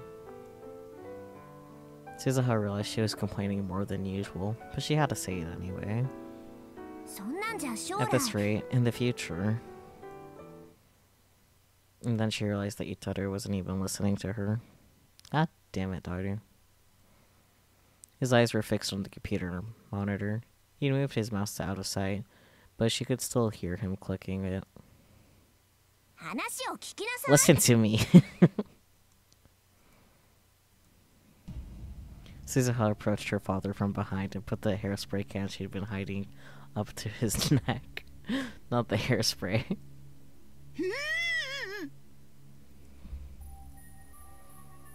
Tutturu seemed to think it was a gun. He stuck his hands up. Oh dear. Threats like this worked. They worked because she told him that she'd survived the Third World War, and the wars in chaos of 2036, and that she was ready to draw a gun and pull the trigger whenever she needed to. Suzuha, if you don't stop, Daddy's gonna get mad. Oh dear. I'm getting mad at you right now. Right, sorry. But you know about my secret job, right? I'm pretty busy with that. When you're as good a hacker as I am, there are always a ton of offers. I don't have time to eat real food, right? And there's the time difference with overseas clients, so sometimes I'm like up all night.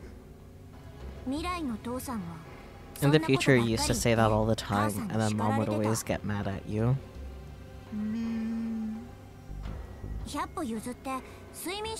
Even if, for the sake of the argument, we can't do anything about your sleep schedule, I can't let you keep eating all this unhealthy food.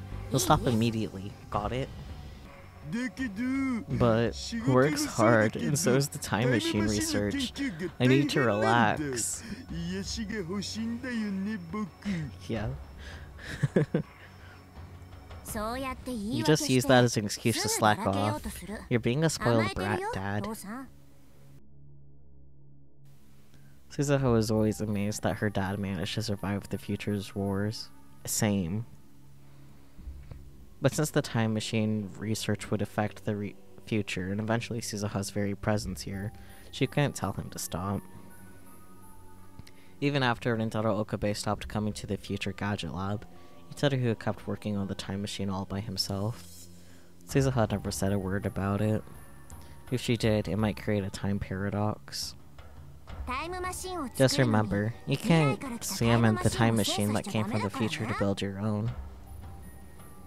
She decided to warn him again.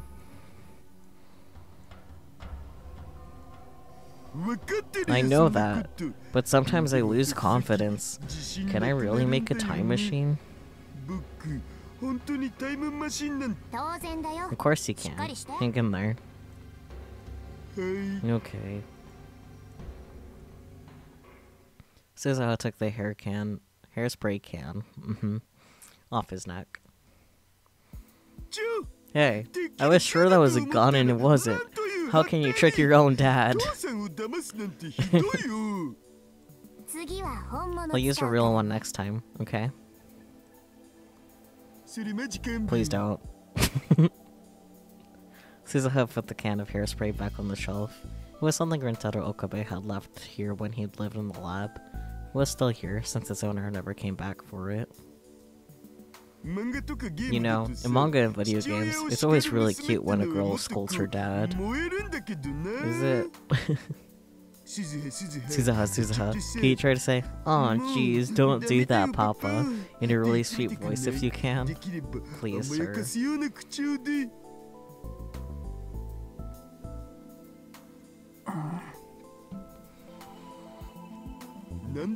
Never mind. Her dad shrank from Suzuha's glare.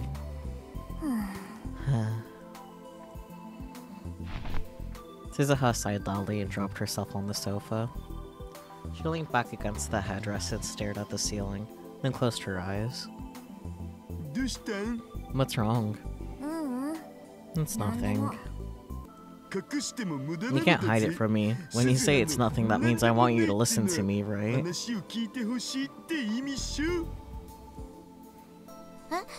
Huh? Come on, tell me. Dario sounded very serious. Yeah, he does have a brain cell sometimes. I mean, how else is he supposed to make a time machine?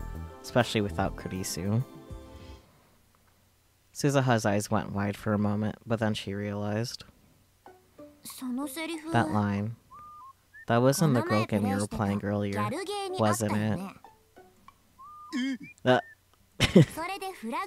the phrase that triggers the flag, right? She'd been living here for 3 months. She was starting to learn a little about Akihabara's culture circa 2010. Dad, you better not be thinking about trying to take my route, okay? Yeah, please, please, no. No. Bad. I'm not. I wouldn't do that to my own daughter. Thank God. Really? I always wondered about you in the future. Oh dear. Huh? Even after I hit puberty, you always kept asking me to take baths with you. Oh dear. What? That's scary. The fact that Daru calls himself scary is special. I was in the military and you were always working on the time machine, so we couldn't always be together. But you always got huggy around me. It was honestly kind of obnoxious.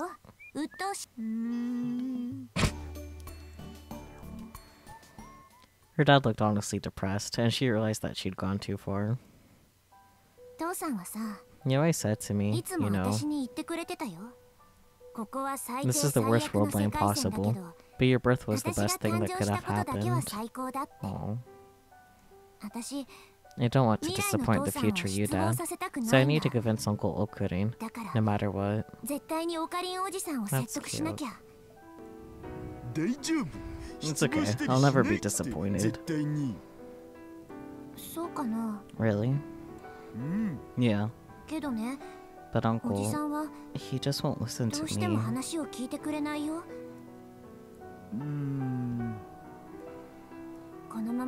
He's not going back to the past like this. He won't rescue Kurisu Makise, and he won't reach Steins Gate. Steins Gate. That was the name of the mysterious world line her dad had told her about in 2036, where World War III might not occur. Leading Rintaro Okabe to that world line was her mission. But right now, it wasn't going well. Suzuha had come to 2010, and just like the mission had called for, she succeeded in sending Rintaro Okabe to July 28th. But then he'd failed, and he wasn't going to try again. Every time they met, she tried to convince him, but who knew if her words were having any effect. In the end, this world line will converge into the Third World War, and many people will be killed. I came here to change that, but maybe fate says that I can't. Suzuha had something else she had to do here in Akihabara in December 2010, besides convincing Rintaro Okabe, and it meant she was running around every day. The exhaustion was starting to take its toll on her. During the war, she'd been able to keep herself sharp at all times, and this level of exhaustion wouldn't have meant anything. The relaxed atmosphere of 2010 was actually making her realize how tired she was. She was feeling very sleepy right now, actually. She's surprised at how willing she was to fall asleep in such an undefended position, but she didn't think she could beat the temptation. And then suddenly she felt something extremely cold on the back of her neck. Is it a dog pee? She snapped awake in an instant. Her movements after that were lightning quick. She jumped up and slid behind the massive body in front of her, which obviously belonged to Itaru, then grabbed his arm and twisted as she dropped him to the floor.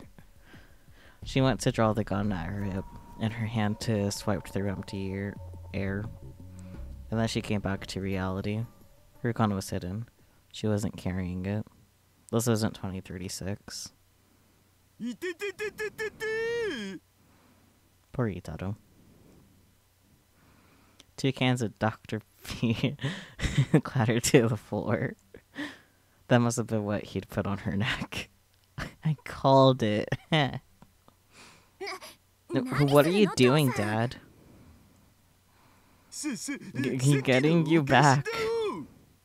I was half asleep, so I almost killed you. What? I've told you. That's how I've been trained. That could have turned out really badly for you. Fine, just let me go. This really hurts. No, sheesh. Suzuha let her dad go. Father, whatever. Ow. Itaru rubbed his arm and stood up, then grabbed the cans of Doc Peeve off the floor. He offered one to Suzuha. Anyway, giving up too soon. Keep at it a little longer. I keep saying Mataku to myself lately. Oh dear. I think Okarin's just tired and sleeping. Put some cold Doc P onto his line I did. He'll up. Oh dear.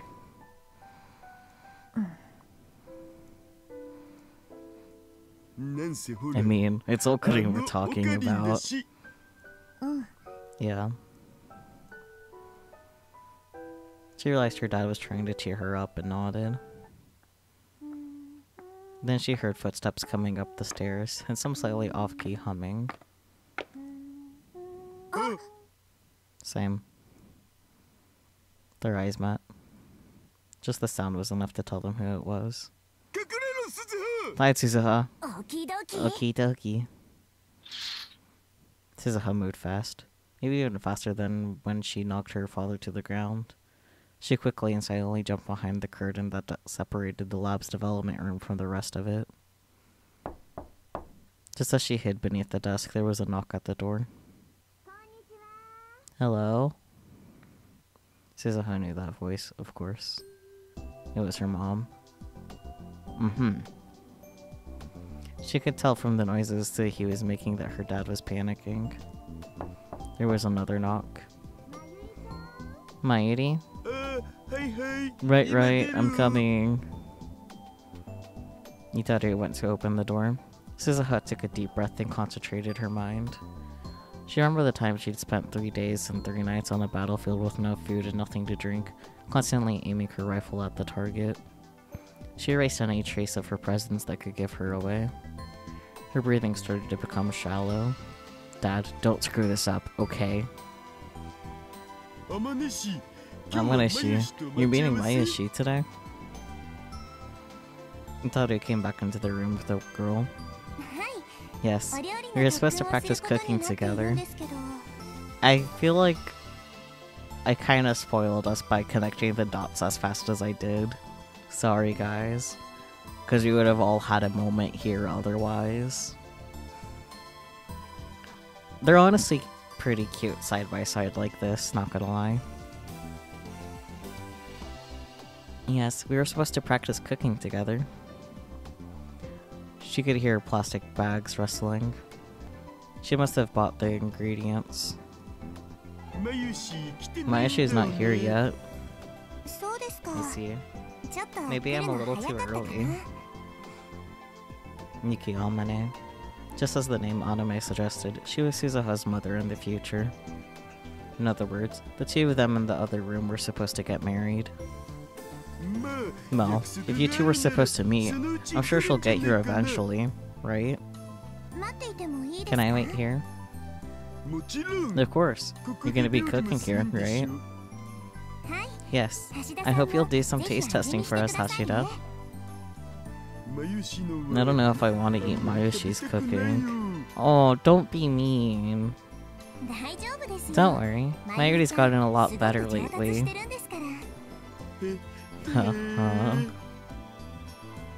Itaru was clearly nervous. As far as Suzuha knew, the only girl he acted that way around was Yuki Amane. Oh. Suzuha and Mayuri were practically family, and he got along fine with big sister Rumi, Ferris Nyan Nyan, who worked at the maid cafe next door.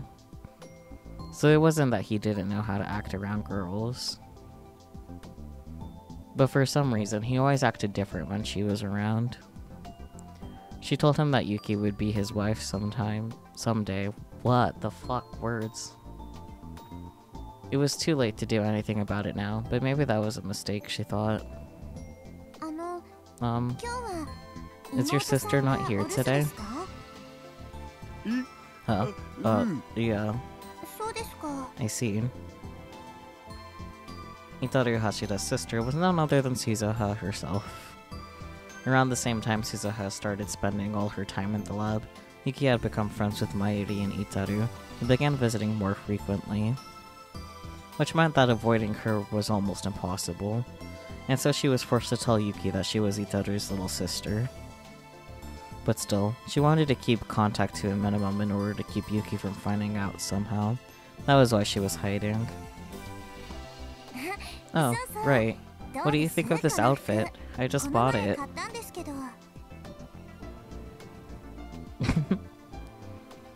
Yuki showed no signs of noticing Suzuha. She was strolling around in the center of the room, as if she was at a fashion show. Yuki was a cosplayer, and wanted as many people as possible to see her dressed up. Mayuri had told Suzuha this once before. Yeah, the little spin is really cute. In fact, Yuki and Mayuri spent a lot of time complimenting each other's outfits. Yep, it's great. Really great. Really? It's like, whoa, an angel for the win. Thank you. You should dress up too, Hashida. Just lose a tiny bit of weight, and I think you'd look wonderful. I'm serious, you know? Uh-oh. Itaru Hashida and Yuki ominate. As she listened to their awkward conversation, Suzuha remembered the last time she'd said goodbye to her dad. Oh, 2036 now, wow. Dad, the peacekeeping squads have reached Manase Bashi, which means it's only a matter of time until they find this place. I guess the false information I leaked didn't do us any good. Let's hurry. Yeah, I'm opening it up.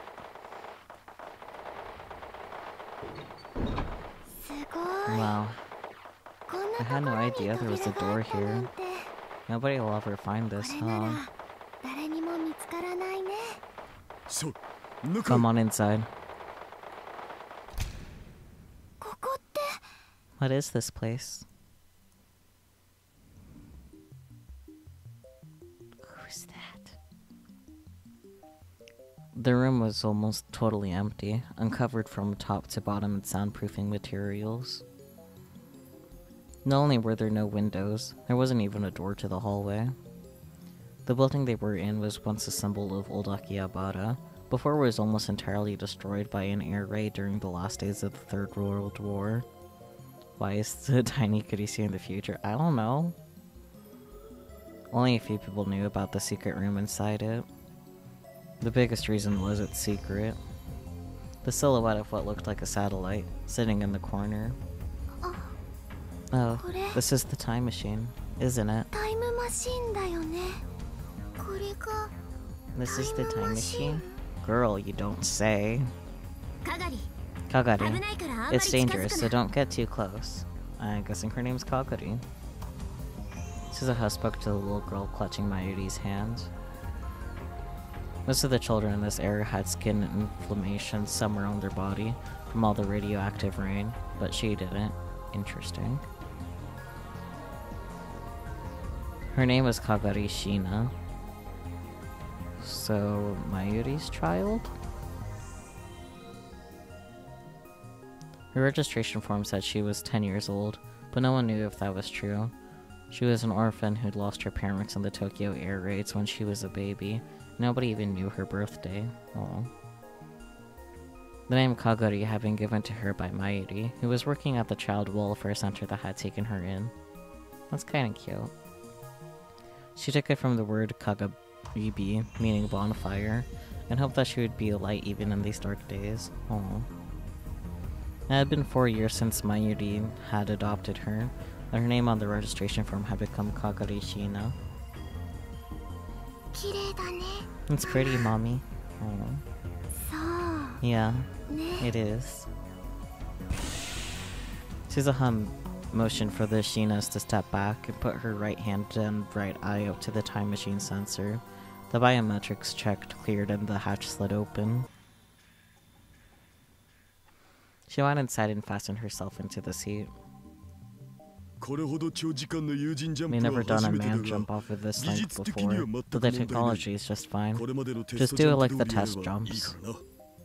Okie dokie. Okie dokie. You also haven't heard of vein scanning. Interesting. Suzuha began to flip switches, working her way through the startup procedure. She practiced it hundreds of times in preparation for this day. The faint rumble from the machine began to get louder. According to the data, the spot we're in now was the roof of the old radio building.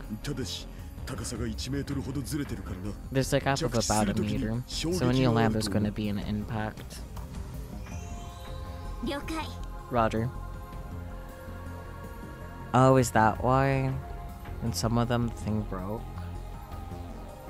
The time machine could move through time, but not space.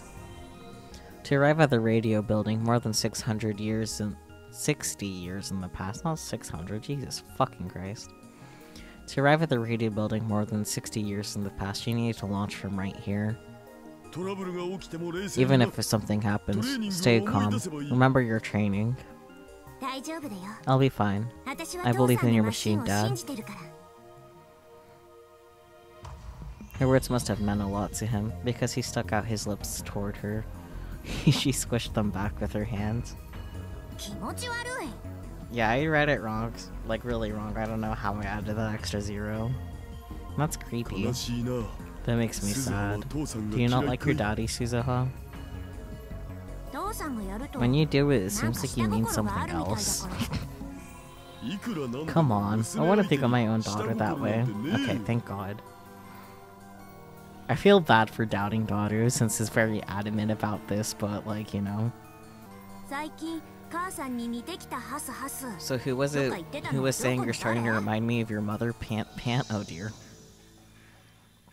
Your mother wasn't here. She'd become a victim of the war, brutally killed by the peacekeeping squads. Don't take my joke seriously, please. なんだ。 What? 冗談 It だっ was た a の？ joke? Suzuha's voice sounded kind of disappointed. She set the destination for August 13th, 1975. Her first mission was there. これでよし。 That does it. それじゃあ Okay, 父さん Dad. Mayu. まゆ姉さん。 She was about to say her goodbyes, but then... I don't like a but then.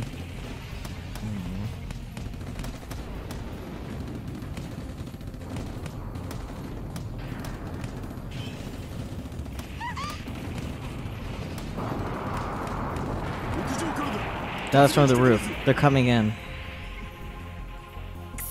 Damn it. They're faster than I thought. Suzuha drew her gun from her holster. She was about to get out of the time machine, but her dad stopped her. No, just go. But you'll be fine. Just go, Suzuha. No, I can't. Maeshi, get Kaguri in there. Huh? There's room for another person in here. Mayuri and Suzuha's father picked up the stunned Kaguri and stuffed her into the time machine. Suzu, take care of Kaguri. わかった。 Okay.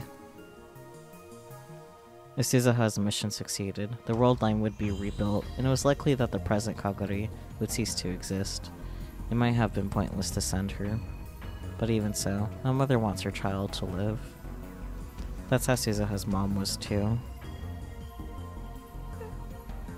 Mommy. Oh no.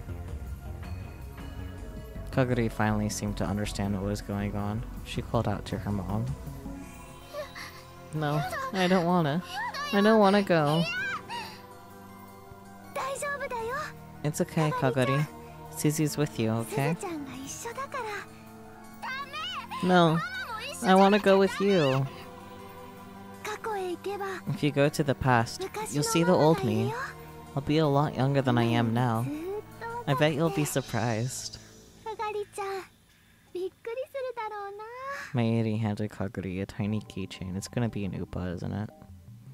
It looked old. It may have been a brightly colored green once, but now it's completely faded. This is Mommy's Upa keychain. I'm giving it to you. Take good care of it, okay?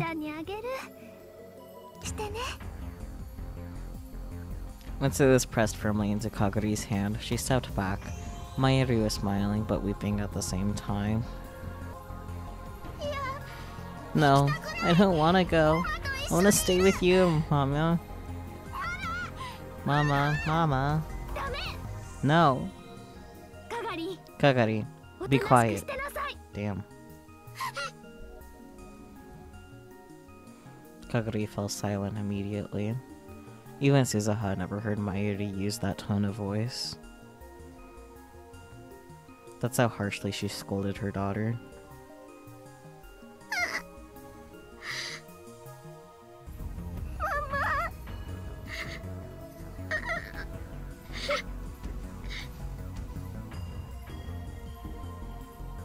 Kaguri was quietly weeping, unmoving. I'm closing the hatch. This time, the hatch really did begin to close.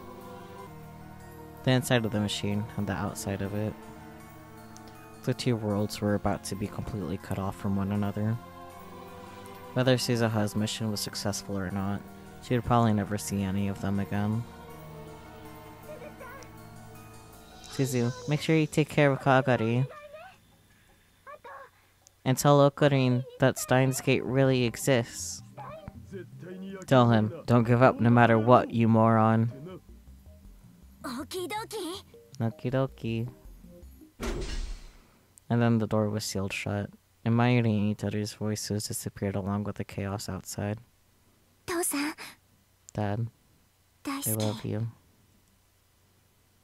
She whispered towards the door, now sealed shut. Let's go, Kaguri. To the past. She booted up the time machine.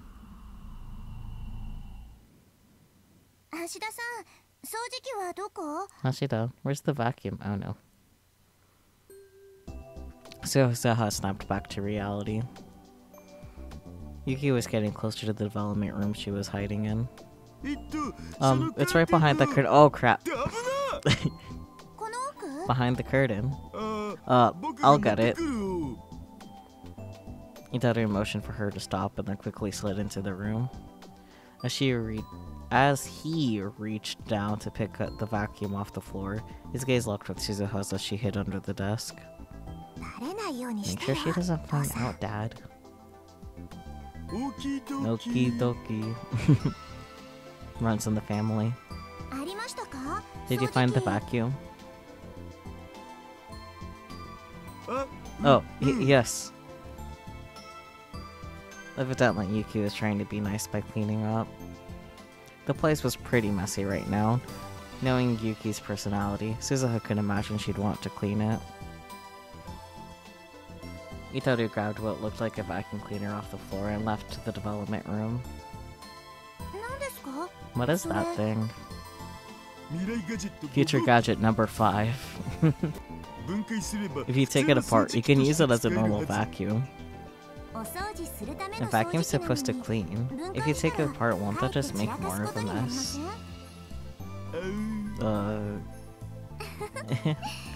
You're so smart, Hashida. But sometimes you can be so silly. Yeah, Daru's just a silly little guy. Okay, maybe not so little, but still a silly guy. You think so? But you know, I like people like that. きだな。 Mm-hmm. なん What did he say? He thought he started to panic again, and Suzuha sighed. Yeah, silly big guy. ただ生活につい But I て think は you do 見直 need した方がいいと思うんです。 reconsider the way you live. Consider the way you live, oh my. お部屋の掃除は You should clean できれ every ば day 毎 if you 日し can. た方がいい This で place すよ。 gets really dusty. ここそれだけじゃありませ And ん。 that's not all. There's also what you 食事のこともそう eat. です。 You had instant 今日 ramen も again カップ today, 麺だったん didn't でし you? ょ。 How did you know? お台所に There was a 食べ残 half-eaten した cup ま of ま放 ramen 置 in さ the れてます。 kitchen. なるほど I see. それに And お look 菓 at 子 all も these こんなにたく snacks. さん。 I tell you all the 食 time べ you 過ぎ eat だってい too つも言 much. ってるのに。 Us, we are the silly guys, oh dear. 一応気 I を do つけ try て to はい watch る it, you のだ know. ぜ。うん 一応じゃダメです。 Trying isn't good enough. あんまりカッ If プ you 麺 keep やお菓子 eating ばかり nothing 食べ but てる cup と noodles and 病気になっ snacks, ちゃいま you're す gonna よ。 get sick, okay? あと Also, you need to exercise a little. うん Yuki Amane was saying the exact same thing that Suzuha had just said. Perhaps they really were mother and child. Suzuha was just beginning to feel a little homesick when she sensed another visitor approaching. Do-do-do. The door to the lab opened, and a greeting she heard many times before resounded throughout the room. ごめんね。 Sorry, Yuki.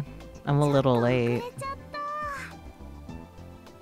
It was Mayuri, coming to see Yuki. But there was another presence there too. まゆりちゃん、 Hi there, こんにちは。 Mayuri. 岡部さんも一緒だ I ったん see です Okabe's ね。 with you. Huh? お No, おかり Okorin. 久し It's ぶ been り forever, じゃん man. Oh, あ yeah. It あ has. 久しぶり It feels so wrong seeing him as a sprite. Like, shouldn't be allowed, you know? When she heard his voice, Suzuha ground her teeth a little. Oh, now we're in his perspective. Interesting. なんだって What did he say? 聞こえなかった Didn't you hear me? 興味深い I said it was interesting. まさか You're not going to tell me you want to go, 言い出すんじゃないだろうなぜひお願い I'd love to. 話す I べきじゃ shouldn't な have かっ told た you. な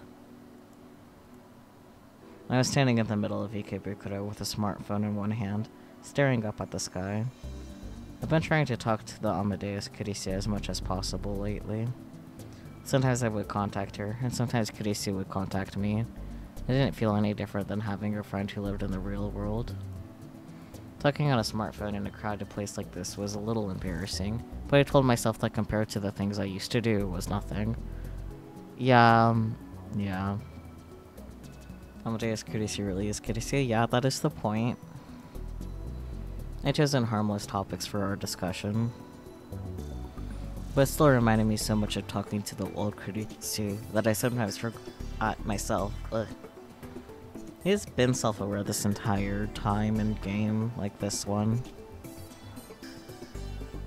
I'd done that just now, when I accidentally told her about the lab.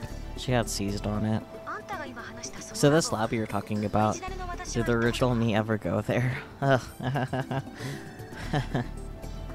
あ Yeah, あいや no. I mean, はっきりしない well, わね that tells me nothing. Which is it? ないよ Never. Kurisu had been part of the lab in the Alpha World line. In this world line, she died before ever becoming a lab member. Of course, she'd never even known where it was. お前は You 勘違い seem to し have てい the るよう wrong だから言って idea, おく so let me straighten you ラ out. ボと言ってもラボじゃな We い call it a lab, ただの but it's not. It's お just 遊びサークルだ it's just a group of people messing around. それに And Suzuha was living there right now, and Doubter spent a lot of time there. If they found out about Kurisu, things could get complicated. Yeah, 言いかけて I やめない preferred で if you would ほしい finish your わけだが sentences. なんでもない That's nothing. Either way, I want to see more of the outside world. 今までは先輩や教授と話す時も研究室の中ばかりだったから。 Yes, I want to see more of the outside world. All the times I've talked to Maho and the professor, it's been inside the lab. That's why I'm out here early on a Sunday morning, taking you around Ikebukuro. 10 a.m. Even at this hour, the area in front of Ikebukuro station was crowded. It was going to get even more crowded as it got closer to noon. I was willing to take you to Maiden's Road if I had to. What's that? There's a whole world there you know nothing about. Wait, I just looked it up. Are you really interested? Of course not. Little blush. Anyway, take me to this lab of yours today. Now that you've told me about it, you need to take responsibility. Got it?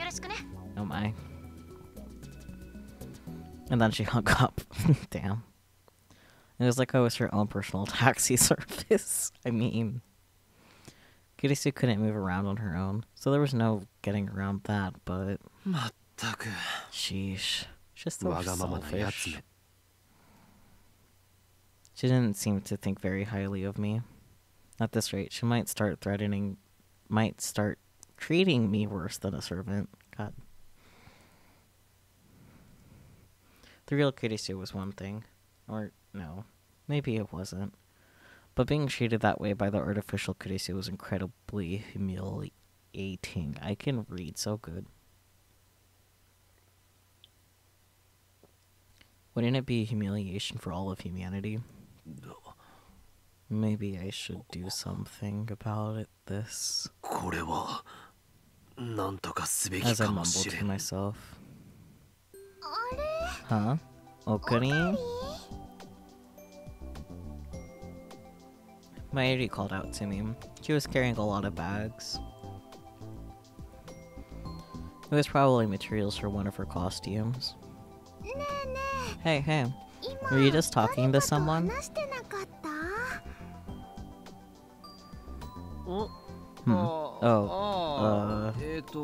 That was a friend from my class at college.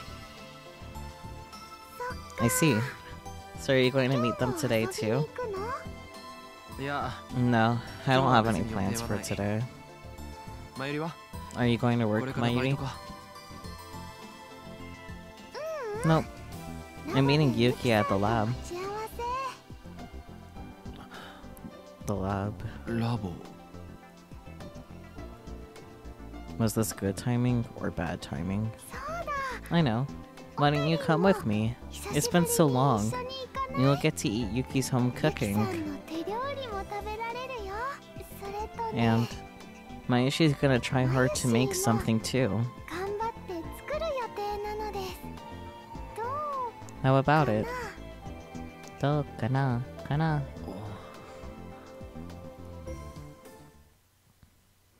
In the end, I went with her.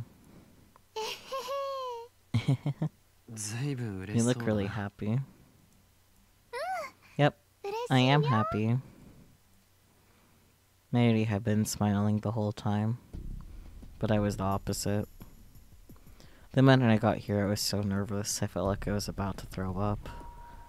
I didn't really want to see Suzuha. Are you okay, Okabe? No boy, Tanoji. Yeah. The door to the Brawn Tube workshop on the first floor opened, and out came the building's owner, Yugo Tanoji. Mr. Tanoji! Tutturu! Hey there. Wow. Aren't you cold in just a t-shirt? I'm pretty tough.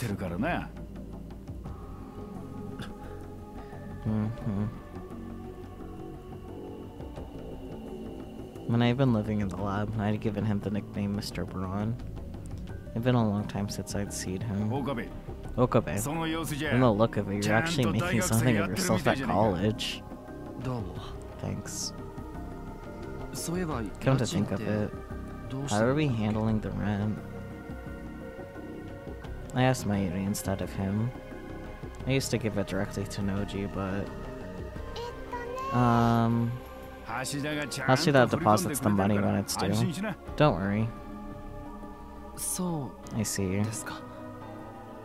おう。 Yeah. This man. Was he around or in this world blind too? There was no way I could ask him. Yeah, no, you definitely can't ask him that, Jesus. Maho, how did things go with Kurisu after that? No problems. Can we do something about her mouth? I want to talk to Maho too. This is the funnier option. Can we do something about her mouth? Kurisu? She can be really nasty. She's what you call a tsundere. A tsundere? I don't know what that is, but are you sure you didn't just take her off? Kurisu does not suffer fools gladly. Little gecko. That was funny.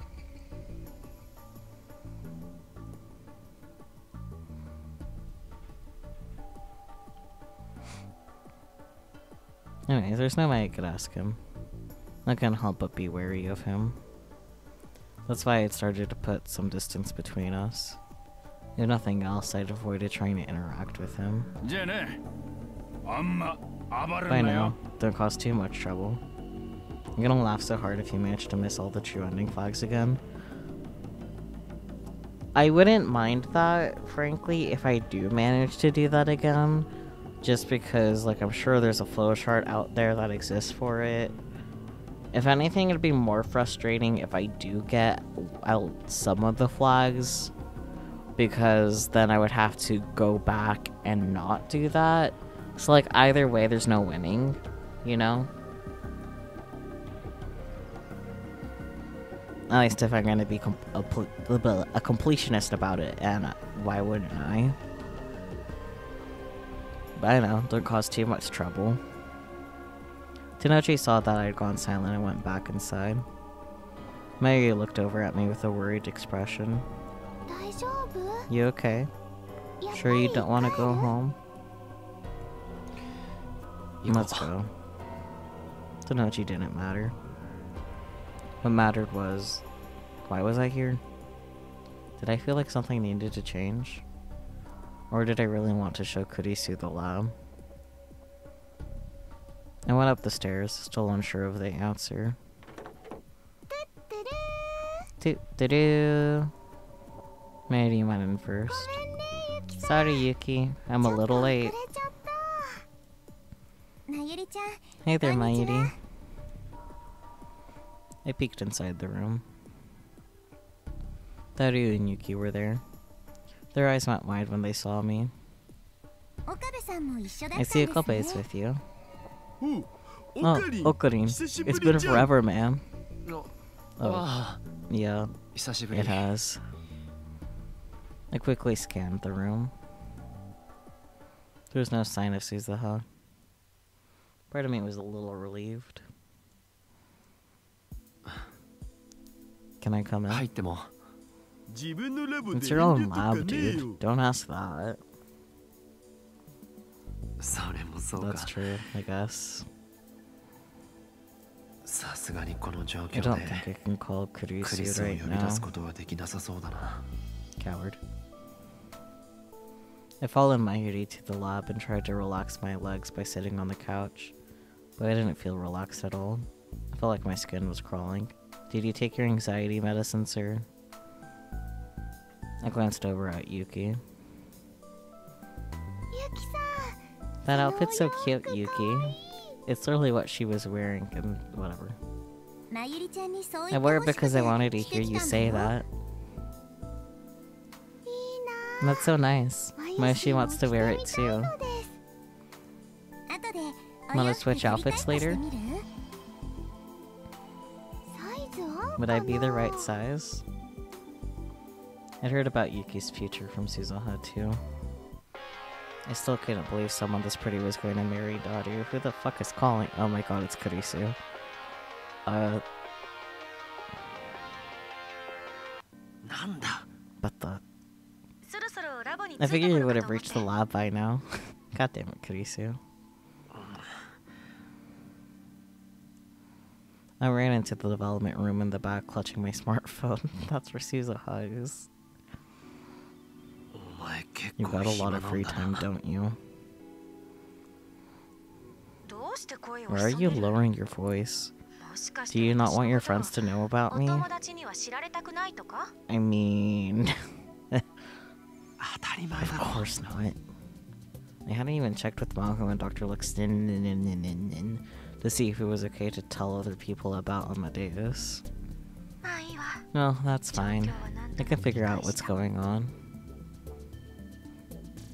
Kurisu lowered her voice as well. Just give me a little look around the room. All you have to do is hold up the camera. Sheesh. I sighed and held the smartphone up to my chest. I spun around once, like I was taking a video with my camera. Filthy. That's your first impression. Sorry, I'll try that again. It's full of junk. That wasn't much better. Well, it was true. I know labs are never clean, but this is especially bad. It's about as bad as Maho's hotel room, oh no. Is it okay to share her private information like that?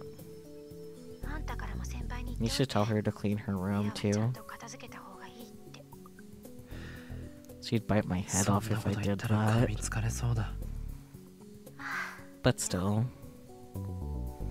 Kurisu paused and smiled.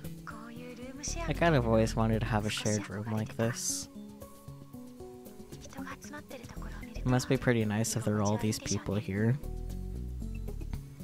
Kurisu. Yeah, Kurisu. In the Alpha World line, he said the same thing. You really... Uncle, who are you talking to? She's a hush-shush. Are you supposed to be hiding? Do I? I suddenly heard a girl's voice from under the desk and was so surprised I screamed. Who's there? Be quiet. Huh? Is that you, Suzuha? Yeah, okay. Was she hiding? But why? Daddy, Mayuri and Yuki heard me screaming and I ran over to see what the problem was. Okari, what's wrong? Huh? Is that Suzuha? Uh-oh. Suzuha looked upset. It was only then I realized who she was hiding from. And now for our next story. Yasukaza Come on. Okay. Yasukazu Komazawa, a member of the Diet House's representatives. Diet's House of Representatives. Jesus Christ. Held a press conference today at 10 a.m. to announce his resignation after accepting illegal donations from corporations. Someone had left the TV on and was playing the afternoon news. Suzuha knew no one was watching it, but she used the remote to turn the volume up anyway. She wanted to keep the girls in the shower room from hearing us. I could hear Mayuri and Yuki laughing from the shower. Things had gotten really awkward when Yuki had found Suzuha, but Mayuri quickly came up with a plan. At first her plan was for the three of them, including Suzuha, to shower naked together, and hopefully get Yuki and Suzuha more comfortable around each other. But Suzuha said that the shower room was too small for 3 people and refused. Well, this is a problem. Suzuha was staring up at the ceiling. It's not your fault, Suzuha. It's Okarin's. It's your fault for not telling me about her earlier. There wasn't time. And anyway, you're mumbling into your smartphone back there. What were you doing? It was... well... You were talking to somebody, weren't you? I got this new app, and I was trying it out. I mean, not completely wrong. Oh, a girl game one? You've gotten into those, huh? I can give you my list of recommended apps later then. Oh dear. Thanks. I guess I managed to fool them about Amadeus. In any event, it was my screw up. Sorry for scaring you. Why do you need to hide from her anyway? You've already told her your daughter's sister. Hiding just makes you look more suspicious. Shizuha tried to avoid Yuki to begin with. Just meeting her father was enough to potentially cause the time paradox, she said, and that chance went up even more if she'd met her mother. But Yuki had found her before long, and Shizuha had been forced to say that she was Daru's little sister. Yuki believed it, so why make things any more complicated? Sure, but Mom wants to be friends with me more than I thought she would. If I talk to her too much, I might slip up. If you see someone who's just like you, you either hate them or take an interest in them, I bet. Yuki Amane was the latter. It'd be much easier if she hated me. You could just tell her, or maybe not. I know only a few people knew that Shizuha was a time traveler. Me, Daru, Mayuri, and Ferris. That was all. Ferris knows, ooh. Wait, do we have to explain anything at all? Huh? Amaneshi isn't really the type to pry. You know that, right, Shizuha? You're right. She wasn't like that in the future. Then what's the problem? If the time comes, I'll explain it to her. Really? Yeah. Fine. I'll leave it to you. Shizuha nodded. So from now on, you can stop trying to avoid Amaneshi. I don't know if I can do that without screwing up. We'll be fine. I don't know if you're one to talk though. Look at how awkward you were with her. I'm not the problem here. That's no issue. Dots. More dots. Give him more dots. And then the conversation came to a halt, which meant we started thinking about the voices coming from the shower room. And so... Tutturu opened his mouth. Perhaps he couldn't take it anymore. I can go watch Nico live streaming? There's a Bloodtoon stream on now. You're gonna do it even if I tell you no, right? Yup. Then go ahead. Shizuha sighed and Daru sat in front of the PC and put his headphones on. What is it, Uncle? Yeah. I was just thinking about how well you got along with your dad. Really? Yeah. Daru was like this in the future, wasn't he?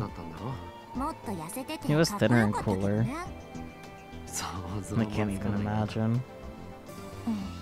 Dots. More dots. And the conversation died again. There's a ton of things I need to talk to Shizuha about. That's why I couldn't say a word. Maybe it was the same for her. Since there was nothing else to do, Shizuha turned back to the TV. The news was still on. The opening event for the French fashion brand Le Paradis was held in Ginza this morning. And the newscasters... fuck, I still can't read. I could see over 100 women lined up in front of a store. It's so peaceful, isn't it? By the time he was old enough to remember anything, this is all gone. On the TV, a girl in a pretty outfit was talking to an interviewer. I'm jealous. They don't have to kill anyone, and nobody's gonna kill them. In the world I grew up in, you had to kill without mercy, no matter if they were a man or a woman.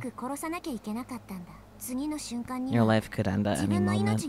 That terror was with you every second of every day. The only way to forget the terror was to give yourself over to the madness and become one of the killers.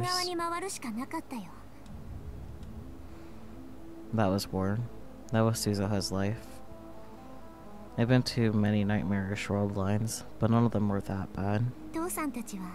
My dad's work on the time machine got him branded a rebel. Dada had made the time machine that brought Suzuha here. It was far more powerful than the one that existed in the Alpha world line. I left the military to join him in his group, and the police and peacekeeping squads came after me. The battles after that were worse, and there were a lot of them. I don't want to use the phrase, fighting the good fight. I killed a lot of people, and lost many of my friends and comrades. One of them was my mother. Daddy was still staring at the computer screen, but I could see him twitch. He must have been listening to Suzuha while he pretended to look at the screen. She tried to protect me from one of the army's drones, and was gunned down. This is the first time I heard how Yuki Aunt Minnie died. She was in the next room right now, having fun with the shower. That was how she was going to die. I saw her ripped apart with my own eyes. Her warm blood splattered all over me. Maybe the reason Suzuha didn't want to talk about her mother in 2010 was there was no way Suzuha could tell her that. Listen, Uncle Okurin. At some point, Suzuha's eyes had started to overflow with tears. This world can only go to one place. Hell. It doesn't have to be right now. There's still a little time, I think. So, just think about it again, please.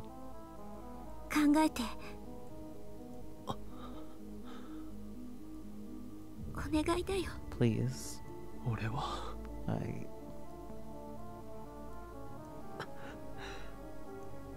I knew it. In my mind, I knew it. The right thing to do was to do as she asked, but I don't want to die. The sensation I felt when the knife slipped into her flesh and I took the life of the girl I loved. It went from my hand to my arm and then to the rest of my body, and I started shaking. My vision blurred, then almost went black. My hands went to my mouth. There was a wave of pain, like my stomach was turning inside out. Uncle? Are you okay, Okurin? Yeah. Sorry. Suzuha poured me a cup of water and I gulped it down. Sorry. It was too early to talk about this. No, that's nothing. I'm fine. I sank into the sofa and tried to calm down. I know what you want to say and how you feel.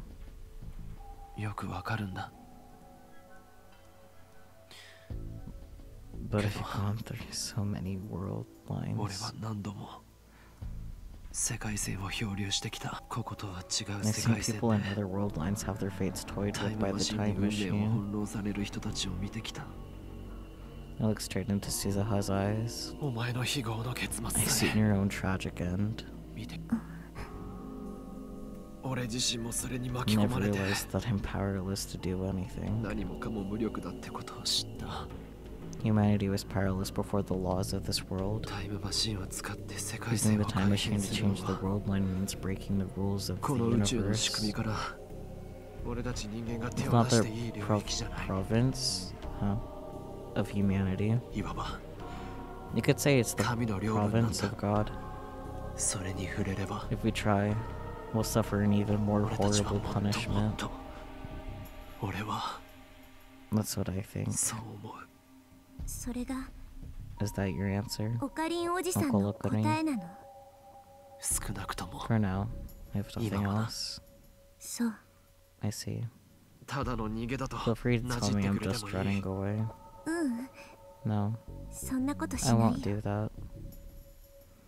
Tizuha looked up at the ceiling inside. That must have been a habit she picked up lately. 続いてのニュースです。 And now, our next top story. 厚生労働省 The は Ministry of Health announced that there have been no reported cases in Japan of the new form of 今のところ日本国内での発症例は encephalitis 報告されてい that ない is と ravaging 発表しました America. ただこの But this 新 new 型脳炎 virus has a は long 潜伏期間 incubation が長いこと period, から and they cannot すで deny に the 国内に possibility 上 that 陸してい has る可能 already 性も否定 arrived で in きないとして Japan. 感染症法に The 基づき ministry has ordered all 全 medical 国の医療機関に organizations of the 対 country して to draw up 新型 treatment 脳炎 plans and 対策と investigate the 感 virus's 染症 spread. 発生動向の速やかな調査を指示しました Encephalitis. Oh my god. I don't remember what that is, but like actually have thank you for spelling out how to read it in a way that I can comprehend. It's like I've definitely heard of that before. ここからはお茶の We're here 水 with 医科大 Soko 学 Haruyama 春 of 山総合教授に Ochana-Mizu お話を Medical 伺います University. 春山さん So, この新 Miss 型の脳炎という Haruyama, のは what sort of 具体 symptoms 的 does に this は new どのような症状が encephalitis 出るもの cause? なのでしょうか It inflammation. The new virus does not spread easily, but has a long incubation period and appears without warning. The main symptoms are hallucinations and memory problems. Inflammation of the brain specifically. Okay. Understandable, have a nice day. For example, you think you are at work and suddenly you find yourself at home, or you have memories of meeting someone you've never met. There have been reports of that. You had to Google it, fair enough. Also, memories can be confused. You might have memories of events that never occurred. You lose the ability to tell the difference between dreams and reality, or perhaps your sense of the passage of time. In some cases, your memories will no longer match those of the people around you.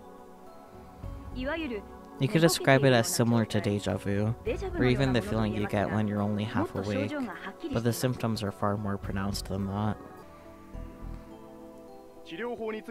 What about treatment methods? Unlike other forms of encephalitis, we know that with proper treatment, a full recovery is possible. So even if we do see some cases in Japan, it's not a matter for serious concern. The reporter was still talking, but I couldn't hear what she was saying. The information I just heard was that shocking. A new kind of encephalitis. I feel like I'm saying it wrong again, but that's okay. I know the symptoms she was describing. Losing the ability to discriminate between dreams and reality. Losing your sense of passage of time. Your memories no longer match those of people around you. That was exactly the same as reading Steiner. And back to Suzuha perspective. In 1975. 8. I guess we're gonna find out about what happened to Kagari.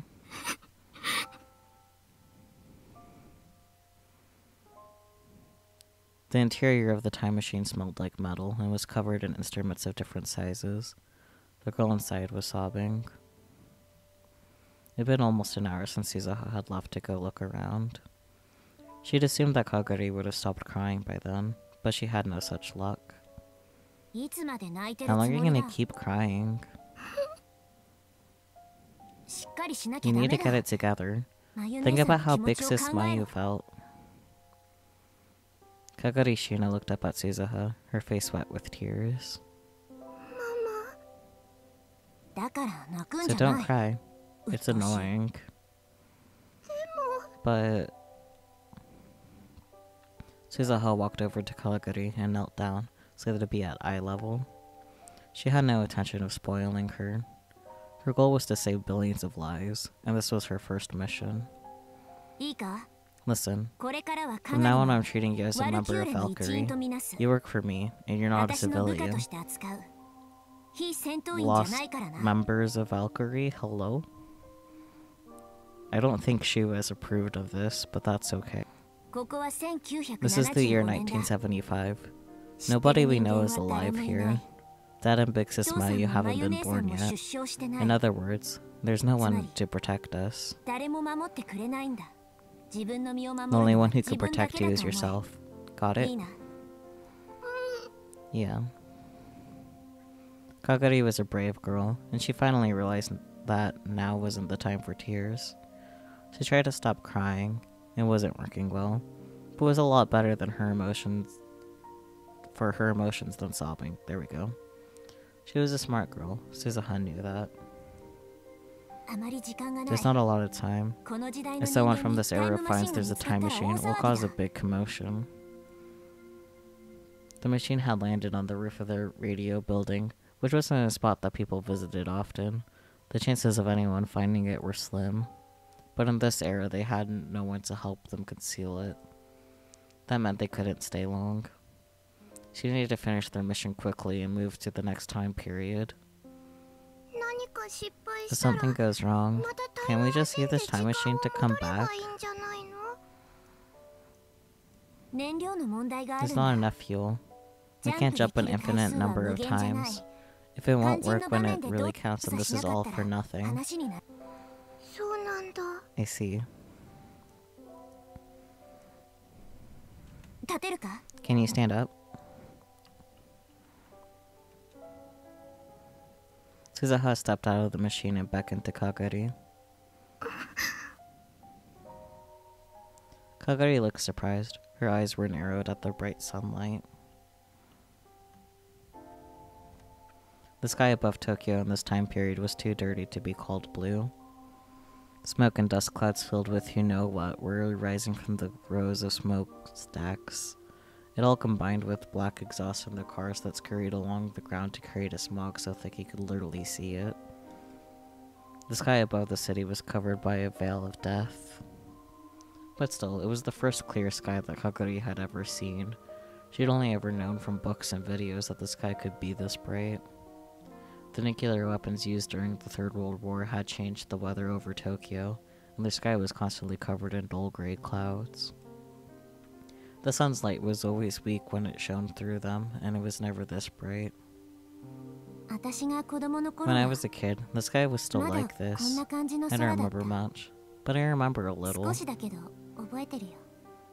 Suzuha looked up at the sky too. The air is so clean. In 2036, you needed a filter and mask to go outside for any length of time. Compared to that, 1975 was a lot cleaner. Now you understand why everyone was willing to risk it all to change the world line, right, Kagari? The world lines, history. You can worry about that stuff later. For now, just focus on protecting the sky.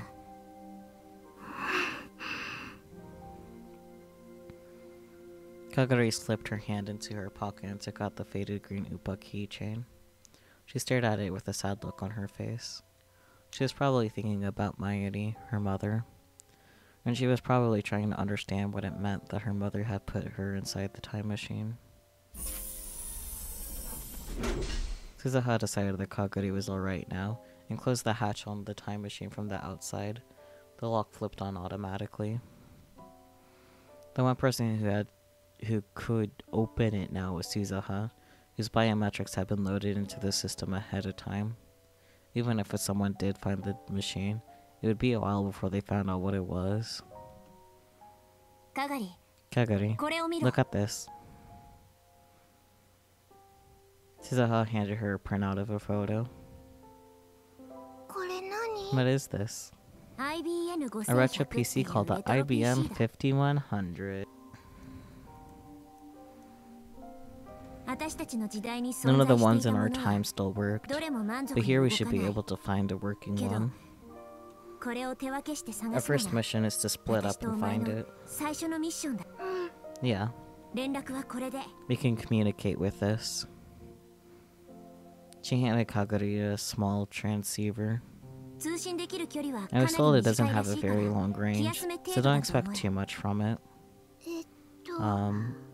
Okie dokie. We'll meet in front of this building every 90 minutes for a status report. Got it? Okie dokie. Good answer. Suzuha nodded and patted Kagari on the head. Okay, let's get started.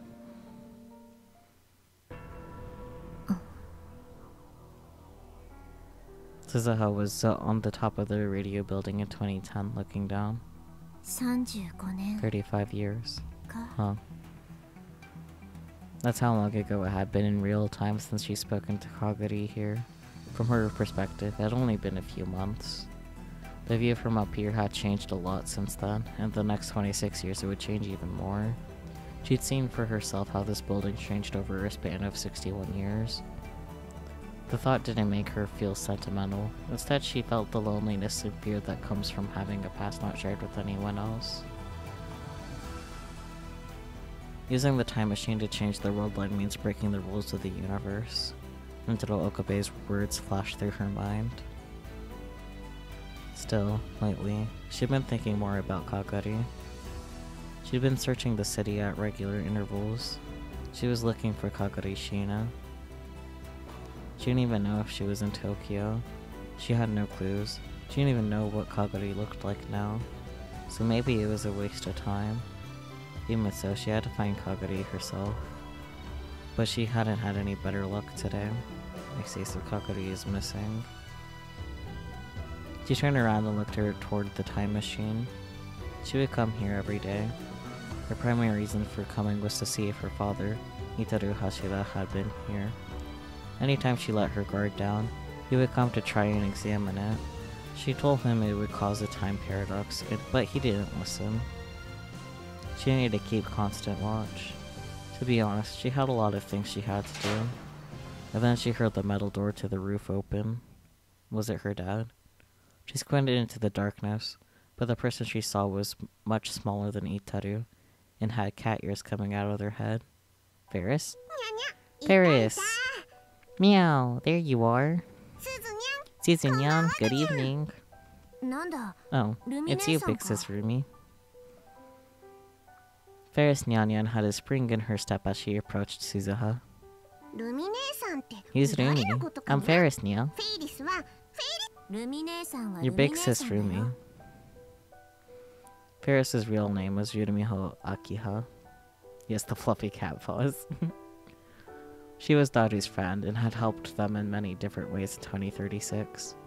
So Suzuha had known her ever since she was very young and had always called her big sis Rumi.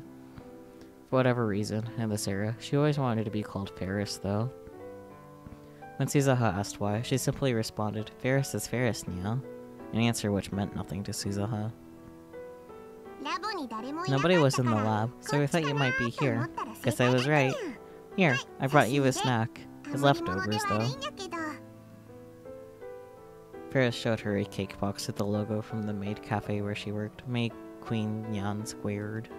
I'm glad Dad wasn't at the lab. If he ate something like that at this hour, he'd get even fatter. It's not for Daru-nyan, it's for you. For me? Why? Yeah, you know you love it. Ferris grinned and nudged Suzuha in the side with her elbow. I don't. There's an apple tart, a Mont Blanc, and a piece of strawberry shortcake too. Ugh. See? Doesn't it look good, Nya? Ferris opened up the box and showed her what was inside. Suzuha could smell the sweet cream and fruit. Come on, eat up. Don't worry about a thing, meow. Gah. Open wide. I'll feed it right into your cute little meow. I'll put it in the fridge for tomorrow. Yeah, you're such a stoic, Suzumiya. Ferris laughed and handed over the box. They expire tomorrow, so make sure you eat up before they do, Nia. Thanks. You're welcome. Ferris gave her a mischievous wink and looked up at the time machine beside them. How's Darunyan's time machine research going? He's working hard, I guess. Big Sis Rumi, is it okay to leave this machine here? Suzuha looked around the roof as she asked. It was solely thanks to Ferris that no one had really noticed the massive object on the roof. She was the heir to a rich family that had a lot of influence in this area and had contributed a lot to the development of Akihabara. She was helping to hide the time machine. Yep, I've rented out this whole floor, or roof I guess. It's fine, yeah. I told the owner that we're developing a VR game. It's not the best excuse in the world, but it works. It's a huge help. Don't worry about it. I'm always ready to help you save the world's elementals from the Gyaku. Right. Same Suzuha. Since many years ago, well I guess many years in the future, I've been wondering. But sometimes what you say is really hard to understand. What language is that? Don't think, Nya. Feel. Oh, come on. It's so cold. I think I'm going home, Nya. In the end, she never could get an answer. To Suzuha, Ferris was always a great mystery. I'll walk you home. Let's go together. Meow. Then you can have dinner at my place too. That wasn't what I meant. You never eat any real food, do you, Mew? Whenever I see how stoic you are, I always feel like I have to do something, yeah? Like a protective or motherly feeling. It's there's something like that within me. I'm just fine. Before she grabbed her finished her sentence, god damn it, she felt someone looking at her. She glanced around. Meow? What is it? Shh. She listened carefully. She definitely heard a very faint sound from the direction of the metal door that had led to the stairs. It was small enough that Suzuha was only able to notice it because of her training. Someone's there. Meow meow. They probably heard us. Most of the discussion was worthless, but they talked about the time machine a little, if someone heard that.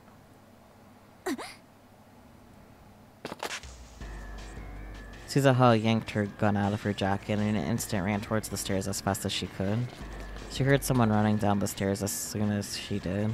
The sound, heavy military boots in a wide stride, got farther and farther away. They're fast. She opened up the door and jumped onto the landing. Then she raced down the stairs, skipping 3 steps with every stride. But still, it wasn't fast enough. Suzuha was born fast, and she'd been trained to be faster, but it wasn't enough. When she finally made it to the 2nd floor, she could hear the loud revving of a motorcycle. Oh no. She panicked and slipped on an object that had been left halfway up the stairs, then rolled her way to the bottom. She managed to get into the right position and protect her head, so it was to her hips that struck the ground. Ugh. She forced herself to stand up and run outside. She could see the taillights of a large motorcycle speeding away. The driver was wearing a black helmet and riding suit, and already a good distance away, so she couldn't even tell if they were a man or a woman. They revved their engine loudly, as if to mock her, and then spun a corner and disappeared onto Center Street.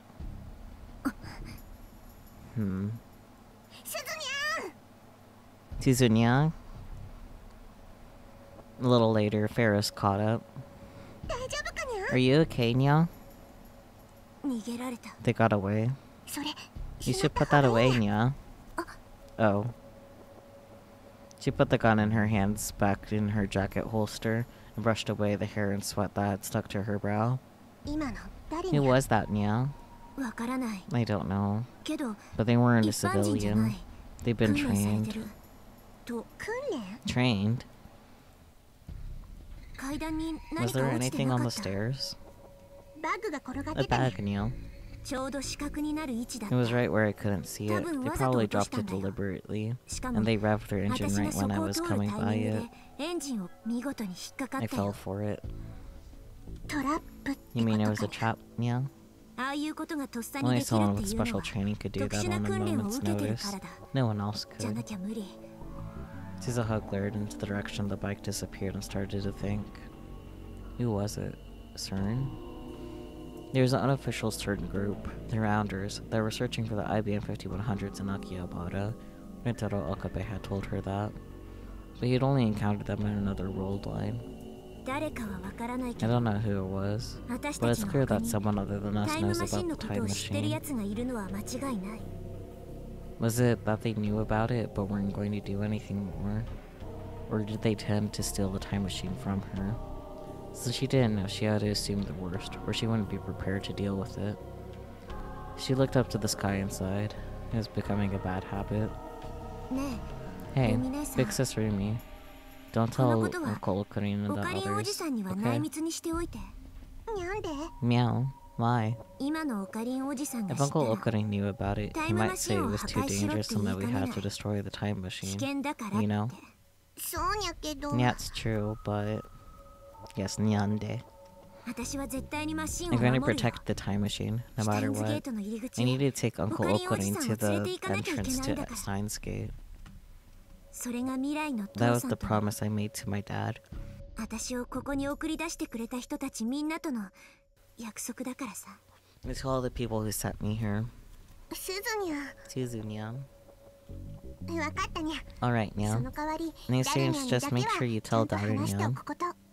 Okie dokie. The last part was almost a whisper as her words melted into Akihabara's sky. Well, back to Maho. Thoughts. Maho Yajo was fidgeting. She knew exactly why, but she still didn't want to admit it. Maho, are you ready? Oh, yeah. She actually stood up from the chair as Dr. Lux then spoke to her. But what? I thought you put more effort into it, but I guess not. Dr. Lux stared at her for a moment and then spoke. It was obvious he was referring to her outfit. I'm not going to a party like I was last time. You wore your lab coat to that too. That was because I forgot my clothes. That's right. Dr. Lux was wearing his translator all the time these days. In fact, he actually told Maho to talk to him in Japanese. Now then, I can't wait to see what kind of relationship Rintaro and Kurisu have established. Maho and Dr. Lux were about to head into Tokyo proper. There they were to meet Rintaro Okabe. It had been 2 weeks since they'd first asked him to test Amadeus. It was time for their first report. Of course, that was the reason Maho was fidgeting. She was nervous to meet Okabe. No, to see Kurisu for the first time in quite a while. Of course, Maho was able to talk to Kurisu anytime she wanted, but since she'd asked Okabe to be a tester, she tried to avoid doing so as much as possible. She didn't want her conversations to add any extra noise. Professor, before we leave, can I ask something? Whatever you like. My Okabe. Maho wanted to ask Dr. Luxninen that for a long time. If she was gonna ask it though, now was the time. Dr. Luxninen thought for a moment. Are you jealous, Maho? She felt heat flush her face. In other words, he was right. Yeah, she was jealous of Okabe. Not that she wanted to admit it. To be honest, it bothers me. There are other people who could be her conversation partners. You, for instance. I'm not saying that. I'm too close to Kurisu and Amadeus. Rintaro is a good guy. If you really believe that, you're naive. It's impossible to really understand someone after only meeting them once. What if he secretly sells Amadeus to another lab? Even if he doesn't plan to at first, he might change his mind if they showed him enough money. That's human nature. Let's say Rintaro did sell Amadeus. What would happen then? Would whoever got her access rights be able to become friends with Kurisu and take over Amadeus? Well... Maho asked herself the question and then realized the chance was almost 0. That would be impossible. Yes, it's impossible. Because if that ever happened, Kurisu would refuse to talk to them. In that sense, Amadeus is a very difficult system. It doesn't do what you want it to. Of course, it's possible that Amadeus could be persuaded. But you could say that's why I chose you and Kurisu as its models. Dr. Luxninen gave her a mischievous wink. Both Kurisu and I have difficult personalities. It would be hard to persuade us to do anything. She knew he was teasing her, so she decided to say it. Indeed, you two are truly merciless, and that is the best security I could get. That sounds like an insult. You two are the finest ladies our institution has to offer. Dr. Luxninen laughed happily. He always had a childlike innocence about him. Either way, the Amadeus AI is a tricky thing. You could say that's what makes it interesting. Keeping them to ourselves won't bring us any progress, will it? I'd been thinking about how I wanted to find a catalyst that could prompt Amadeus to really evolve. And I wanted it to be someone who didn't have anything to do with the research. Rintaro is smart, and I think is a good choice. He's also a friend of Kurisu's. Anyway, why not see what he says today before you decide? First, let's see how Kurisu has changed since she started spending time with Rintaro. We may see a side of her that we have never seen before. Yeah. That is what was making her nervous. If Kurisu changed into someone she didn't know, that would make her sad. It's time. Let's go. Maho nodded.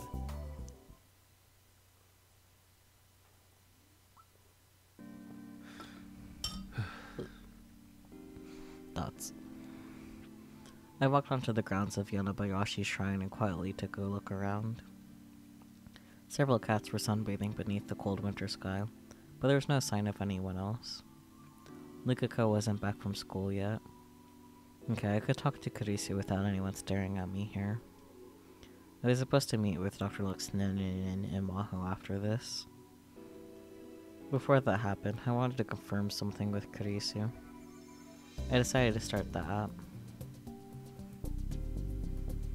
Whenever I talk to Kurisu, I need to pay attention to where I was. I'm just gonna go ahead and start the app. Hello. Hello. We need to talk. You're meeting with the professor and Maho after this, right? Is that what this is about? Yeah. Is there any reason to be nervous? Basically, you're turning over the logs and I'll ask you some quick questions about your impression of me. That's it. The logs. That's what I wanted to talk about. Have all of our conversations been recorded? I told you that when we started, right? I keep logs in a place where nobody but me can access them. Were you not listening? And you're going to submit them to the professor in Hiyajo? Probably. Which means if I say anything personal to you, Dr. Luxton and Maho will hear it. You're just realizing this now? Yeah, it was a little late. Casey and I have been talking for 2 weeks. I should have asked about this when I got the access key for Amadeus. I just realized today. Oh, Okabe. Hey, have I told you anything I shouldn't have so far? Like the fact that you were barely able to talk to any girls at that matchmaking party? Or the fact that your family sells vegetables but you hate eggplants? I don't hate eggplants. I'm just not very good at eating them. Okay. That's so what if that was all, I didn't really care. Or the fact that the first time we talked you called me Christina. Ugh. Please forget about that.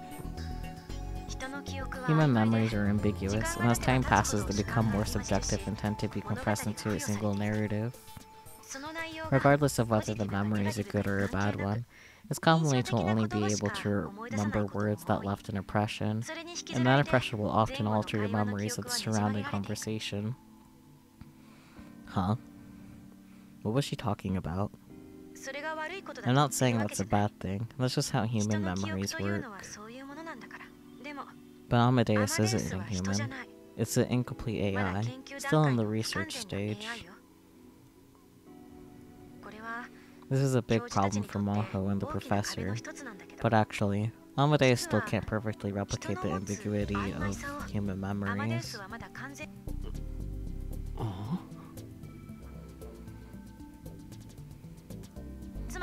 In other words, it can't completely replicate the high-level brain function that is forgetting.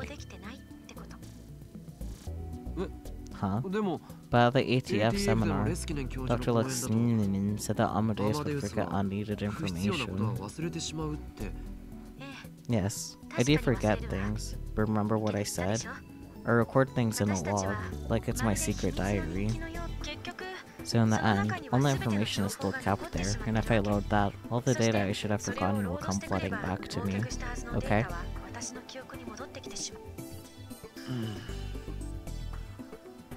In other words, asking her to forget was a waste of time.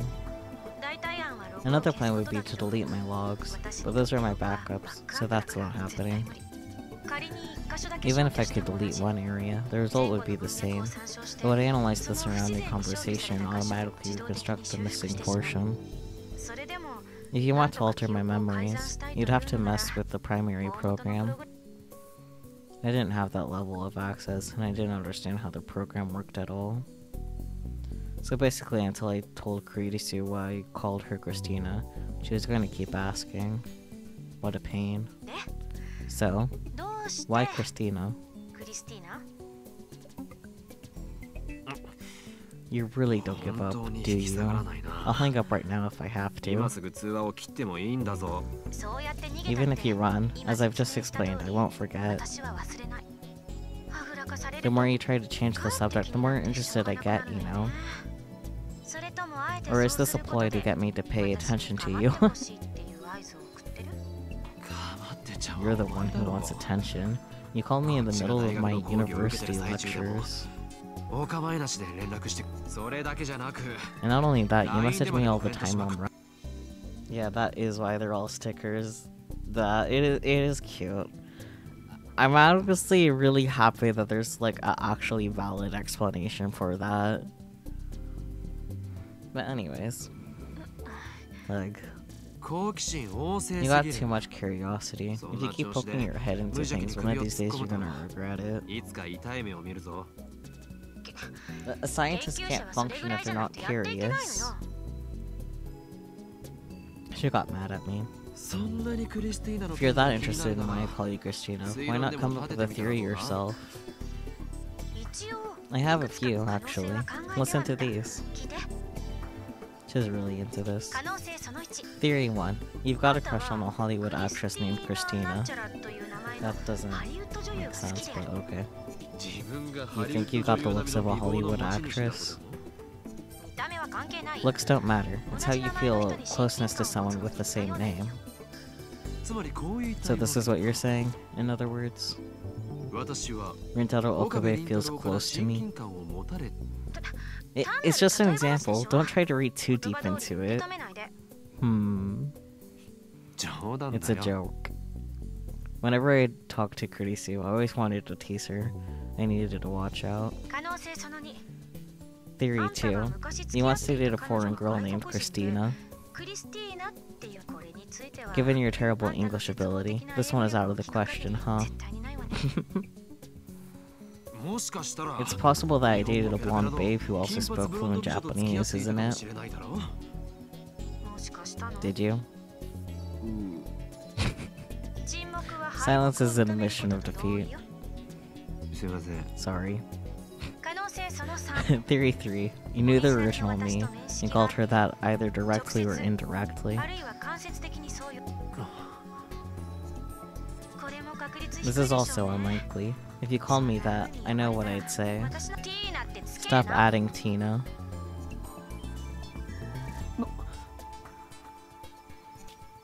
Yeah, that was exactly right.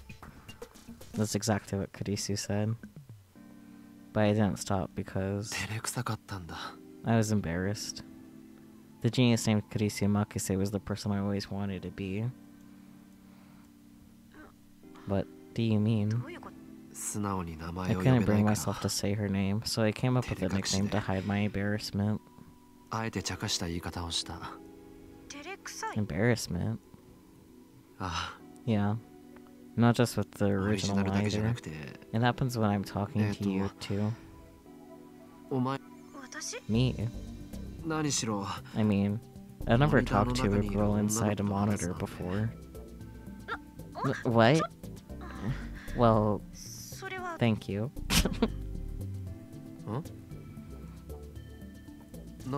Why are you blushing? I am not. I just didn't expect that you'd treat me like a girl. It surprised me a little.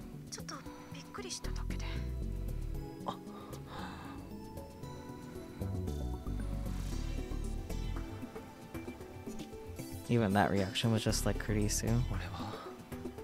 That part of you.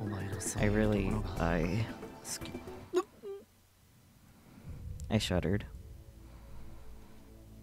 What was I about to say? This is a 3D model on a screen, a tiny collection of zeros and ones in the shape of a human. What was I about to say to her? Hey, can I ask you something? We knew each other, didn't we? I mean, you and the original me. If you don't want to tell me, that's fine. But what was our relationship? I'm kind of curious. It's complicated. Did I not get mad when you called me Christina? Or did I get mad but then laugh and forgive you?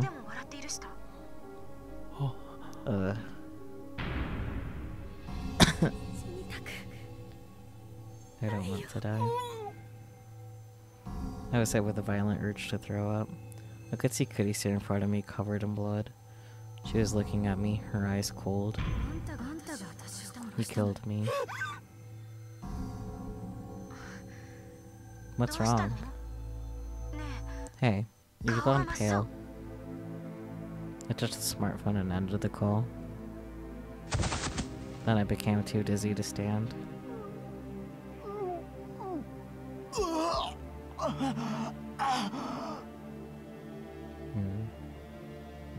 I tried to throw up, but nothing came out. My hands were shaking. That's right. I can't change reality. But there I was, trying to talk to Kurisu like nothing had happened. I was treating her like the real Kurisu, and trying to avert my eyes from what I'd done. I was just clinging to Kurisu. This was wrong. I shouldn't talk to Kurisu anymore. The call was from Kurisu. I hung up in the middle of a conversation, so she was probably mad. Mad? She was just an AI. Okay, I'll answer.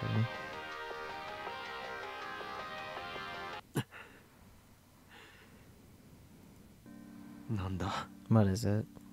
なんだ You know exactly what it is. It's rude to just hang up. Is something wrong? なんでもない。 Nothing. でも But you look so ひどい顔 pale. してるじゃない。本当に It's なんでもない。 nothing, really. Leave me alone. 放って It'd おいて help く a lot れ。 if you wouldn't talk to me for a while. しばらく連絡してこないでくれると。あまり無理せずに Don't push yourself 誰か too 知り合い hard. に連絡しなさいよ。 Contact somebody, you know? Okay? それじゃ Bye. Kurisu gave up easier than I expected. Maybe she realized that as an artificial intelligence, there was nothing she could do. Realized. It was making her sound like a real person. And the second that thought crossed my mind, I almost saw an image of a bloody hand. I gritted my teeth and waited for it to pass. I surely turned my smartphone off until I calmed down a little. I was fine just a moment ago. But now even hearing Kurisu's voice was enough to send me into a panic. I gone back to how I was half a year ago. Back then, even hearing Kurisu's name was enough to make me dizzy. 手を出すべきじゃ I shouldn't have messed with this. なかった。 I shouldn't have tried to chase Kurisu's shadow. For now, I should just turn off the smartphone. Oh.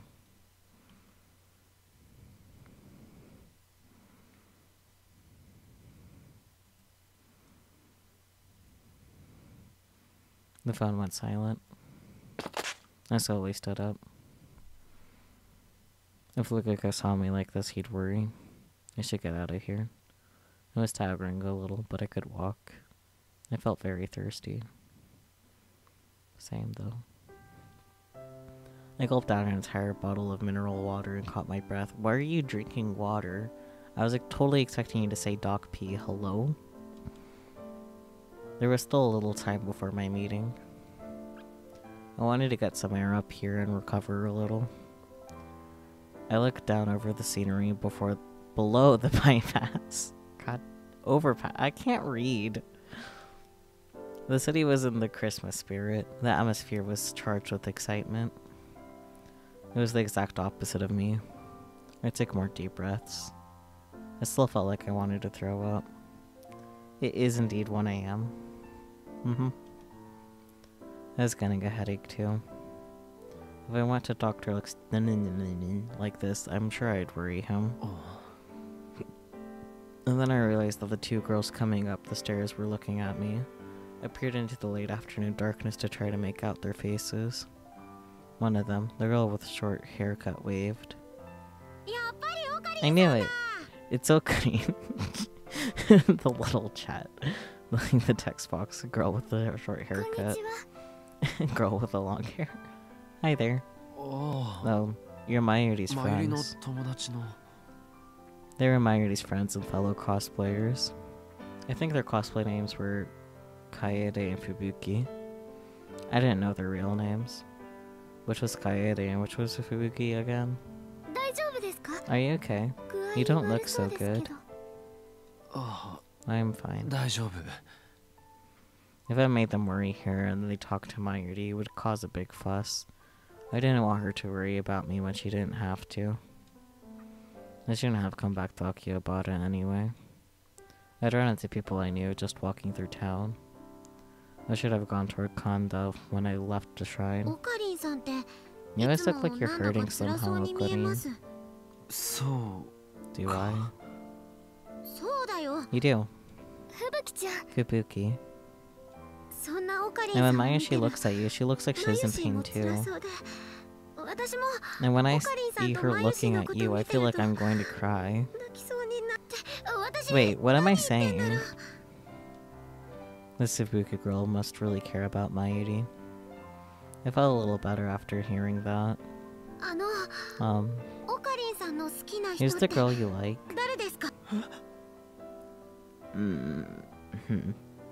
The girl I like? An image of Kurisu appeared in the corner of my eye again. The feeling in my hands when I took her life came back. No, calm down. オカリンさん Wakarin? ごめんなさい I'm sorry, that was rude to ask. 私 I...